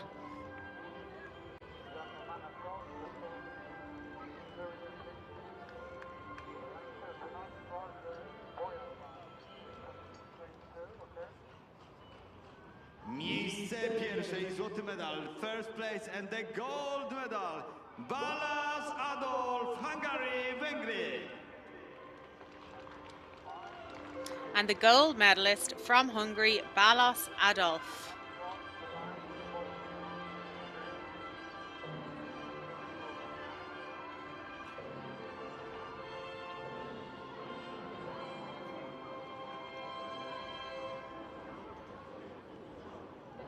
Dziękujemy i gratulujemy. Thank you and congratulations. So they're congratulating each other now as they come together for a photo. Always a special time and one to be celebrated.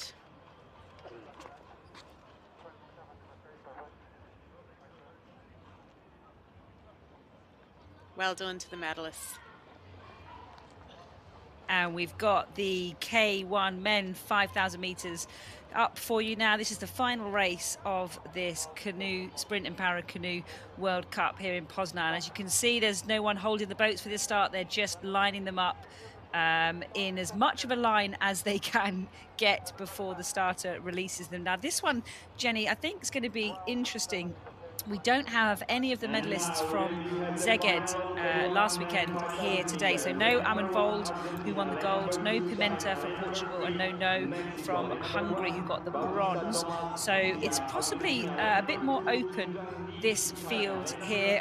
We can tell you that Agustin Venice from Argentina, who has looked on really good form across both these World Cups on the shorter distances, is not starting. So he is not lining up.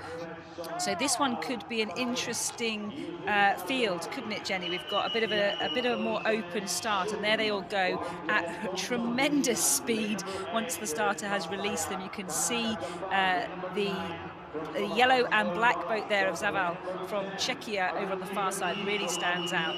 But it's an exciting event, and you can see some of the paddlers at the back getting battered by that wash.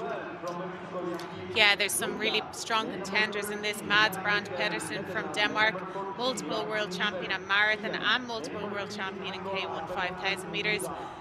Also, Jokja Lindberg from Sweden. He is a very strong contender. Also, he's world champion in this event from 2022. But as we can see, Balázs from Slovakia is showing his power at the beginning of this race and pulling it out in front. And everyone is just trying to stay with him and stay on his wash. There's some big contenders at the back of this field here also trying to stay in contact with this front wash. But Balázs looks very, very comfortable there as he's coming into the first turn. So they've got 6 laps with 5 portages. And Balázs is around the top turn there. You can see Mads Brandt Pedersen just behind in the V-wash. And behind Mads Brandt Pedersen there is Ronan Foley. So it's going to be a big fight here as they battle their way into that first portage. Mads looks very comfortable in the V-wash there. We've got Germany, who is Anton Winkelmann, looking very good on the right-hand side of Balázs. We've got an Argentinian there, who is Bautista Thomas Itria. And then also Quade Thompson from New Zealand trying to stay in contention, and also Ronan Foley there as they're coming into the first portage of 5 portages. And let's see how the men cope with this portage. It's looked like it's worked really well. It could turn out to be, although it was an additional measure by the organisers here due to the lower water conditions, it could, Jenny, turn out to be something that the rest of the world look at, because it's worked surprisingly well, hasn't it, being floating over there in lane 9. But as you can see there, the athletes coming into this portage choosing the right side or the left side, depending on where the space is and depending on their preference. But some of them getting a bit battered, but you can see that distinctive boat from Pedersen there with the eagle on the front. He's in second place currently. It's Balázs from Slovakia in the lead. So we'll see how they cope getting back into their boats and getting off with as little carnage as possible. And it looks like the leader, Pedersen's just taken the lead there on that portage. Balázs from Slovakia seemed to really struggle. Pedersen has now stretched that lead remarkably by about 20 metres off that portage.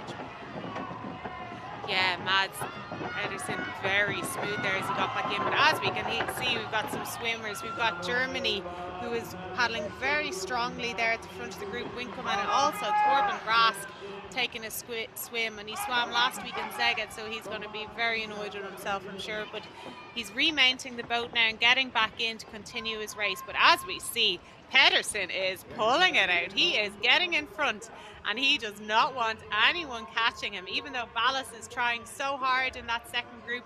Quade Thompson having a great race there also, but Mads Pedersen, this is what he loves. This is his bread and butter. He loves this race. He is just thriving in these conditions. He's pulling away, and I don't see anyone catching him. He loves leading from the front. He doesn't want anyone else around him, so he's going to try and pull out this lead as much as possible. As we saw there on the portages, he was so smooth at getting out and also getting back in, and that really pays off in this race. But we see Balázs here from Slovakia with Quade Thompson doing a great job on his wash, and then also Argentina, Ria also on his wash. So these 3 athletes are very strong athletes. Balázs looks like he's trying to close the gap, but I can't see him closing a gap to Pedersen. But these 3 athletes are probably going to try to look to stay away, but they're being caught up now by Ronan Foley from Ireland, and also I think Jacob Zavrel from Czech Republic are closing the gap on that second group. So we could see a big group formation there. I also see Jukja Limburg trying to climb his way back up to that second group as well. But Mads Pedersen, there's no doubt about it, he is leading this race out, and he's going to want to be really smooth on this second portage to try and stay away and even make that gap bigger as they come into the second portage of 5.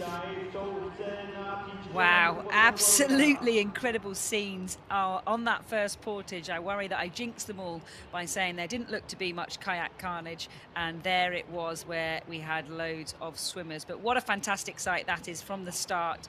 All of the boats trying to get a bit of a sprint on and trying to find the best water from the start. And here was where Pedersen really did just literally stood up in his boat. That is not easy to do. It's not easy to sit in these boats, let alone stand in them. So he literally just did that so smoothly. And then behind him, we saw chaos ensue as we had swimmers all over the shop, trying to get back in their boats and falling in again. So just showing the jeopardy that can happen. But Pedersen is out again on the portage for portage number 2 and stretching those long legs as he comes down, carrying that impressive eagle boat as he's going to get back in even further ahead than he was. The paddlers behind chasing him down, Balázs from Slovakia, Atraya from Argentina, Quade Thompson from New Zealand, and the gap is really closing up there. We've got a few paddlers joining that second group and hopefully going to put the pressure on. But it looks like a bit of a smoother portage, but it's Atraya from Argentina and Balázs from Slovakia trying to chase down Mads Pedersen, but I think it might be a struggle. Yeah, I can't see anyone closing the gap on Pedersen. He's nearly like a butterfly the way he gets out of these pontoons and back in again, just so smooth. Atraya going very well here though with Balázs.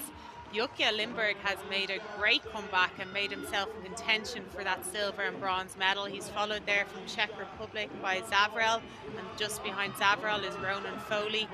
So they've done 2 portages now of 5 portages, and it looks like Mads Brandt Pedersen is doing his normal race, leading from the start, not wanting anyone with him, showing the world how good he is at these longer distance races and dominating them. But here we have Ballas taking up the lead in the second group. He's vying for that silver medal. Well done to Quaid Thompson. He's having a phenomenal race here. I know he did a great race in the B final of the weekend. He won the B final of the K1000 meters, so it shows that his aerobic capacity is very strong. But it looks like Ballas from Slovakia, Quaid Thompson from New Zealand, and Yukia Lindberg and Itria seems to be falling back a bit from that second group. He doesn't seem to be able to keep the pace at all, but keep an eye out on Yukia Lindberg. He is a phenomenally good endurance paddler. Like I said, he's world champion in the K1 5000 meters from 2022. He nearly just comes into his element at this time of the race now. He loves to climb his way back up, and believe me, he's able to do it. So I would nearly put my money on it that he will be in the running for that silver or bronze medal as we come to the final parts of this race. But as we can see, we've got a Polish swimmer here. There's absolute carnage at that first portage, first of all, with a few swimmers. So it'll be, hopefully there won't be too much carnage now as they come into their third portage of 5th. But look at Pedersen. His stroke rate is even so high. He is just putting down his markers, showing them, catch me if you can. But I don't think anyone is catching him up. But yeah, there's some fight now for silver and bronze. So we've got Ballas from Slovakia, followed by Quaid Thompson in bronze, followed by Yukia Lindberg in 4th place. Yukia, like I said, is a phenomenal aerobic endurance paddler, and he looks very comfortable in the half V wash there of that group as they come into portage 3 of 5. Really interesting with that chase for silver and bronze. Lindberg was the bronze medalist from the World Championships last year, so he is clearly not unaccustomed to chasing the medals. Ballas was 6th last weekend in Szeged, so he is on form in this distance. And Quaid Thompson also was 11th in Szeged, so those are 3 paddlers that know that they are competent at this distance. But Pedersen, the current world champion in this event from Denmark, look at his smooth portage. If I was a 5K paddler, I think I would be videoing that and trying to replicate it, because that was an absolutely perfect example. And oh no, we just saw Lindberg there dropping his boat. Hopefully that hasn't damaged his rudder. And those 3 are off again. Ballas struggling slightly to get his boat up and running again. But it is Quaid Thompson leading out that chase group from Ballas from Slovakia and Lindberg from Sweden. So they will form back into that chasing group and attempt to close the gap. But that gap is only getting bigger. Yes, that gap is only getting bigger. And as I said, Pedersen like a butterfly getting out and back in on the portages. But as we saw there, Yukia dropped his boat, and thankfully he didn't damage his rudder, because as we've seen before, people's races have been finished at the portages when they drop their boats on their rudder. But as we see here now, Ballas is taking the lead of this second group. He's on a mission. Quaid Thompson doing a fantastic job here, and Yukia Lindberg also. Yukia was down the back end of the field, but has managed to catch his way back up into medal contention. And like I said, he's a phenomenally good aerobic capacity athlete. So he just comes into his own form now in this later part of the race. And Ballas takes a little bit of a look behind him there to see that Yukia is there, because it makes the race a different tactic now, because there's 3 of them now fighting for 2 medals, and from my maths 3 does not go into 2, so there's going to be some fight here for the silver and bronze medals. They're going around the top turn now in a few minutes as they approach then into the 4th portage of 5. Yeah, good maths, Jenny Egan-Simmons. You don't get maths like that every day, but you are absolutely right. There is only 2 medals available for these 3 boats, and that is only if it stays the same as it is at the minute, whereas we know that we have got another portage to come and some more laps here. So they are looking to settle a little bit there, possibly conserve a little bit of energy. Lindberg looking to go slightly on the inside for this top turn. Quade Thompson potentially looking like he's tiring slightly, looks a little bit more effortful, whereas Ballas looks quite strong out there in the front. I'm sure he would appreciate some of those paddlers coming to do their share of the work, but no doubt about your leader. It's Mads Pedersen out in front, looking to take the gold back home to Denmark. Yeah, Lindberg looks very relaxed there. And here we have a shot of the German earlier who was doing a fantastic race until he fell in at the first portage. And does he look to have fallen in again? Hardly. Is that a reshot, I presume, when he... Oh, that looks like another portage again. He must just be so fatigued now, Emma, at this stage, and so tired. He had a great start to the race. He was up in the front group. And that fatigue sets in, and sometimes your body is just so tired you can't even coordinate it. But here we have Mads Brandt Pedersen coming into the fourth portage of 5, looking smooth, looking comfortable. He's so used to being out in front like this. He's done it many times in the K1 5,000 meters, but also many times in the marathon events. And as he gets back into his boat now, he smoothly gets off from the fourth portage of 5. There's no one going to be catching Pedersen here today. And we're followed by Ballas from Slovakia, and Craig Thompson is turning his boat around, and Yukia is emptying it. He's dropped his paddles. But Lindberg, I think, will catch back up. You can see Thompson is really struggling in there. He's got water in his boat. He's struggling to try and carry it. Like I said earlier, these boats fill up with water. They're already 12 kilograms without any water in the boat. So it's very difficult to hold it on these portages. But now the two of them are trying to get away from the jetty together. Oh, they need to work together to try and catch back up to Ballas now at this stage. They've got one more portage. It's all to fight for here.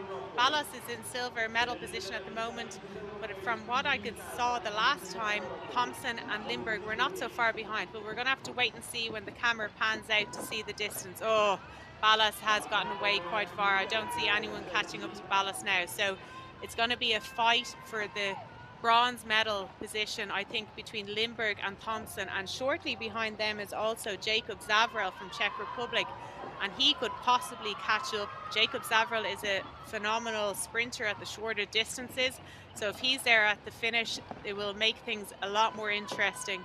And there we can see Jost from Slovenia going around the bottom turn.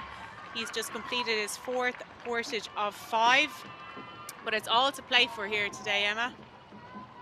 Unbelievable disco moves on that last portage. I've never seen anything like that. Craig Thompson showing that he has got some silky dance skills as he spun around on the spot, carrying his massive boat. So that was just amazing to see. And yet again, we see a portage throwing up some excitement for us in this men's K1 5,000 meters. It's given Ballas some clean water. I'm sure he is delighted with that, but those two are definitely going to still be hunting it out. But you're absolutely right, Jenny, I wouldn't take your eyes off Zavra from Czechia. He is chasing them down in that bumblebee boat. Absolutely, he is chasing them down, but I think Lindberg can feel him breathing on him now, and he's just about to take up the lead. He doesn't want Zavrel there for the final sprint. As we see Mads Brandt Pedersen going around his final top turn before the last portage, portage 5. He'll be coming into it now shortly, and then he'll just have one lap to go after that with no portage. So Ballas is holding his ground in second.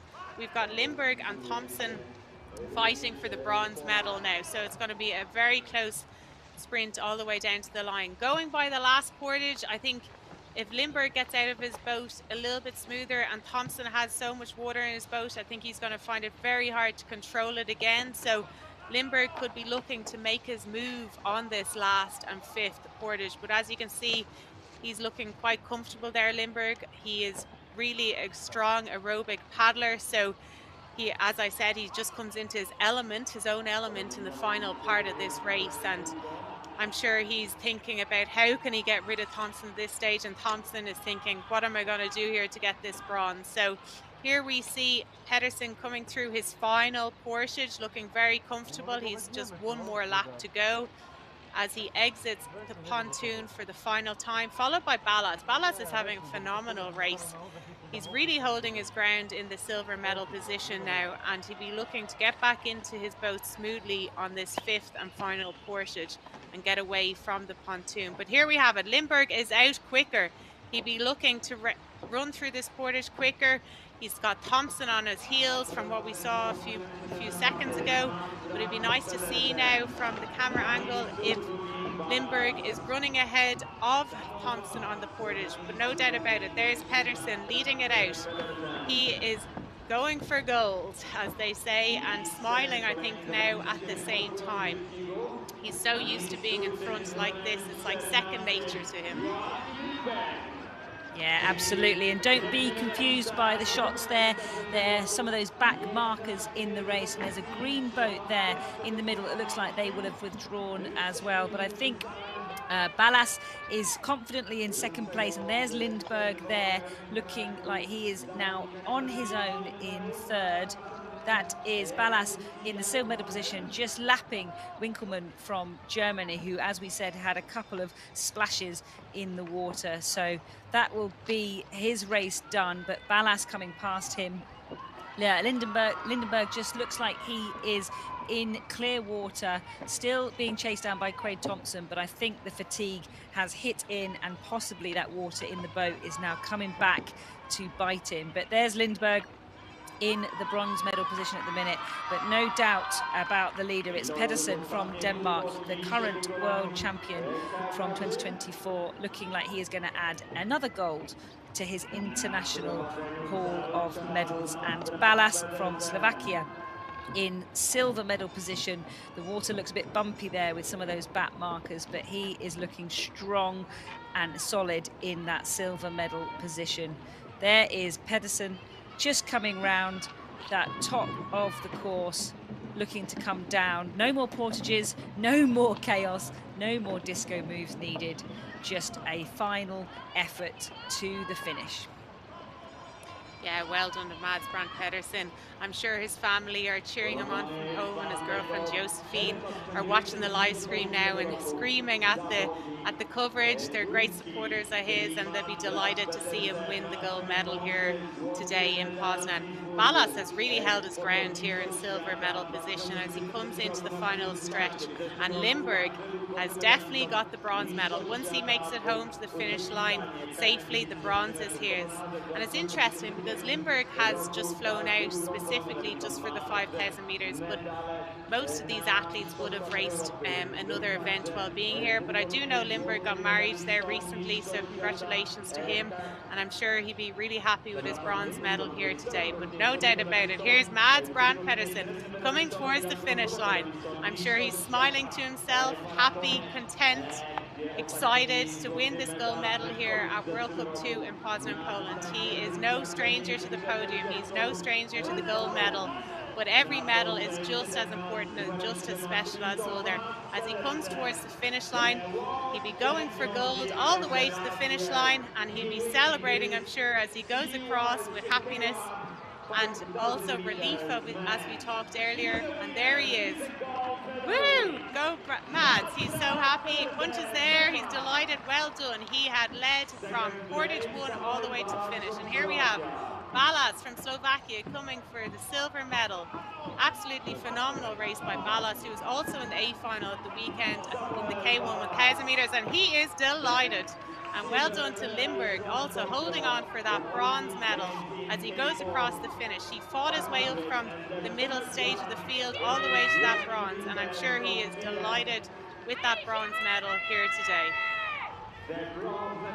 Fantastic effort, and just so exciting to see how the positions can change across this 5,000 meters. You know, this is over 20 minutes of racing that these athletes have done, and it has been brutal. You can see them absolutely exhausted. Some athletes are still finishing their last lap, but the ones that are crossing the line are absolutely exhausted from the efforts over the last 20 minutes or so. The carnage of the portages and the physical exertion. You can see the Argentinian paddler there, Itrea, looking like he has got cramp from all that exertion. Fantastic to see 23 boats in this men's event. and the last few boats coming across the line in this Poznan Canoe Sprint and Paracanoe World Cup. Yeah, well done to Jos from Slovenia. They're also such a strong contender over the years. He's won medals in this event over the years, and he's a legend of our sport. So well done to Jos for another great strong battle and fight in this K1 5,000 meters. But you know, going into this, they didn't know how the new portage system was going to be, the way it was a floating pontoon, and it seemed to work very well. It didn't seem to be any extra carnage than normal. So well done to the organisers and the volunteers for adapting to the situation in terms of the lower water level and being able to put that pontoon out into the regatta course. Yeah, absolutely. Showing the adaptability of the organisers to get these events underway. So fantastic to see. And just these last few boats coming across the lines in this men's K1 5,000 metres. What a few days of racing we've had. What a start to the 2025 Canoe Sprint and Paracanoe season. It's going to be a great year. It's going to be a fantastic cycle for our sport. And I'm sure these athletes will take their learnings away and go and do some more hard work as they prepare for the next events, whether that be a continental competition or the World Champs that will be in August in Milan. Yeah, absolutely. Lots more exciting racing coming up for the rest of the season. It's great to start off this new Olympic cycle for LA 2028 and with a whole new world ranking system by the ICF. So all the events have equal ranking points. So the 1,000 meters is equal to the 5,000 meters for men and so on. So it really makes that each event is of equal quality and caliber and equal importance in terms of getting those world ranking points here. Yeah, absolutely. A new exciting addition to our sport where people can track the world rankings of paddlers as we go through the seasons and in fact over the years leading up to those LA Olympic and Paralympic Games. And that's the Mexican paddler coming in that fantastic kit that's been commented on a couple of times this weekend. Really stands out, doesn't it? That sort of fuchsia pink. What a fantastic colour. And those are your last three paddlers coming down that finishing straight to the finishing line. I hope that the supporters are still there cheering for them. There's Winkleman, who took at least a couple of swims, so he's done a fantastic job to get back in his boat and finish this 5K race. Really important to see that resilience and resolve, even when it has not gone his way today. So brilliant scenes here in Poznan. And if you have joined us over these 4 days, thank you so much for joining us and sharing in this amazing paddling spectacle. You have been watching the ICF Canoe Sprint and Paracanoe World Cup in Poznan, Poland, which has provided the perfect platform for paddling. We've had 187 races over the last 4 days. We've had broken buckets, we've had petrifying portages, we've had brilliant beards, and we've had magnificent medals. Thank you so much to my co-commentator here this afternoon, Jenny Egan-Simmons. It's been an absolute pleasure. Thank you to everyone for subscribing and watching. You've given us an incredible spectacle, all of these athletes, all of these backroom staffs. I, for one, cannot wait for a majestic Milan World Championships in August later on this year. But thank you so much, Jenny, and thank you, everybody, for joining us.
Okay, coming up shortly, we've got the medal ceremonies for the women's K1 5,000 metres and the men's K1 5,000 metres. So all the action that we have just witnessed, and what an action-packed field of races it was, Jenny Egan-Simmons. Wow, I'm exhausted. I don't know about the paddlers, but I am absolutely exhausted watching that.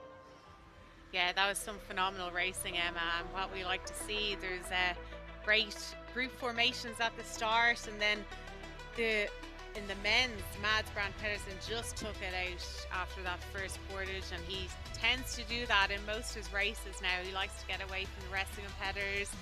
And in the women's, Chicos did the same in the women's kayak. She let it out after the first portage also. And then we saw some phenomenal racing in the seaboat classes. Chorba let it out. Similarly enough also to the kayakers, like to get away after the first portage. And then in the men's C2, we saw a little bit more of a battle between Adolf from Hungary and Cordova from Cuba for a longer time, with Adolf then taking the gold medal. So phenomenal racing there, and well done to all the competitors. 5,000 meters is a very difficult event, even more so now with the portages involved. It appeals to a little slightly different athlete. It's nearly like a duathlon in ways, because you have to get out and run with your boat so often. So there's so many different elements that can go wrong also.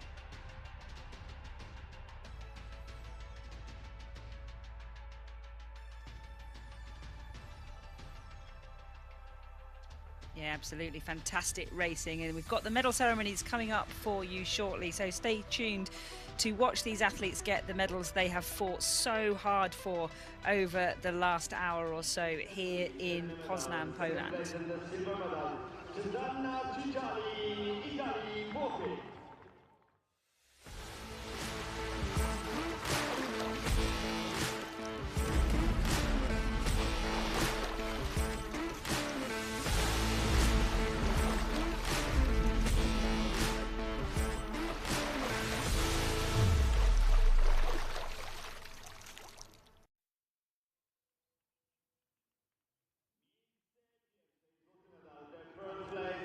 Joining us here in Poznan, Poland for the final medal ceremonies here in the ICF Canoe Sprint and Paracanowe World Cup. It's a fantastically sunny day, and here we are looking at the medalists.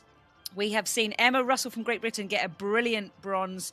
We saw Cecali from Italy get a sensational silver. And there is your gold medalist, the glittering, glorious gold medalist, Chicos from Hungary. This was in the K1 women's 5,000 metres. Just a little bit earlier, she led from the start all the way through. Another gold for Hungary, meaning that they top the medal table. But a fantastic effort from all three of these medalists. Emma Russell, Great Britain, Cecali, Italy, and Chicos, Hungary.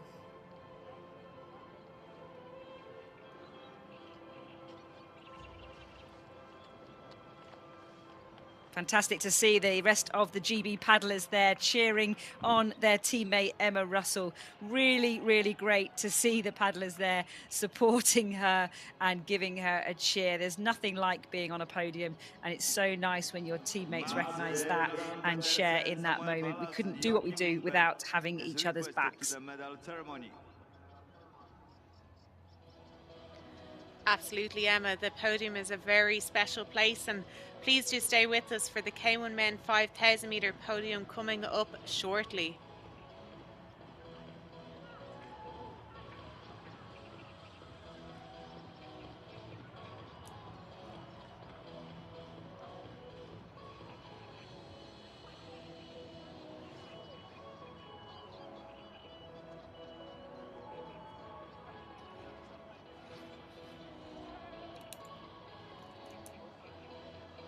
Don't forget, if you've missed any of the action, you can catch up on the Planet Canoe YouTube channel of either this World Cup, which has been 4 days of fantastic racing, or indeed the first World Cup from Szeged last weekend. So check out all of the action on the Planet Canoe YouTube station.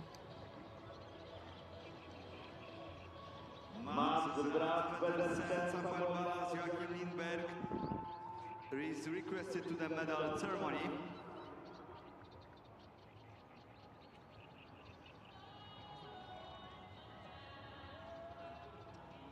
So I think we're just waiting for the athletes to come from the men's K1 5,000 meter final to the medal ceremony.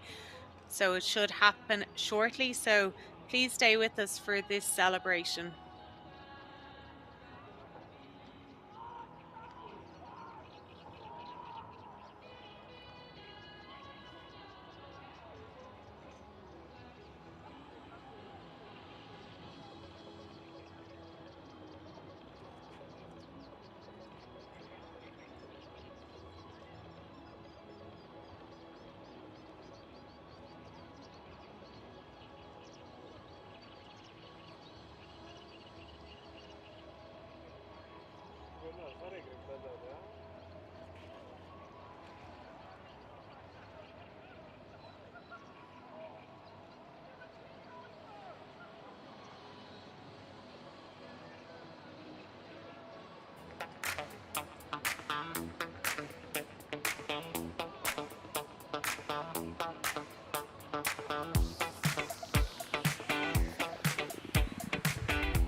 Podziękowania oczywiście dla współgratulujących pod batutą Piotra Zagajewskiego.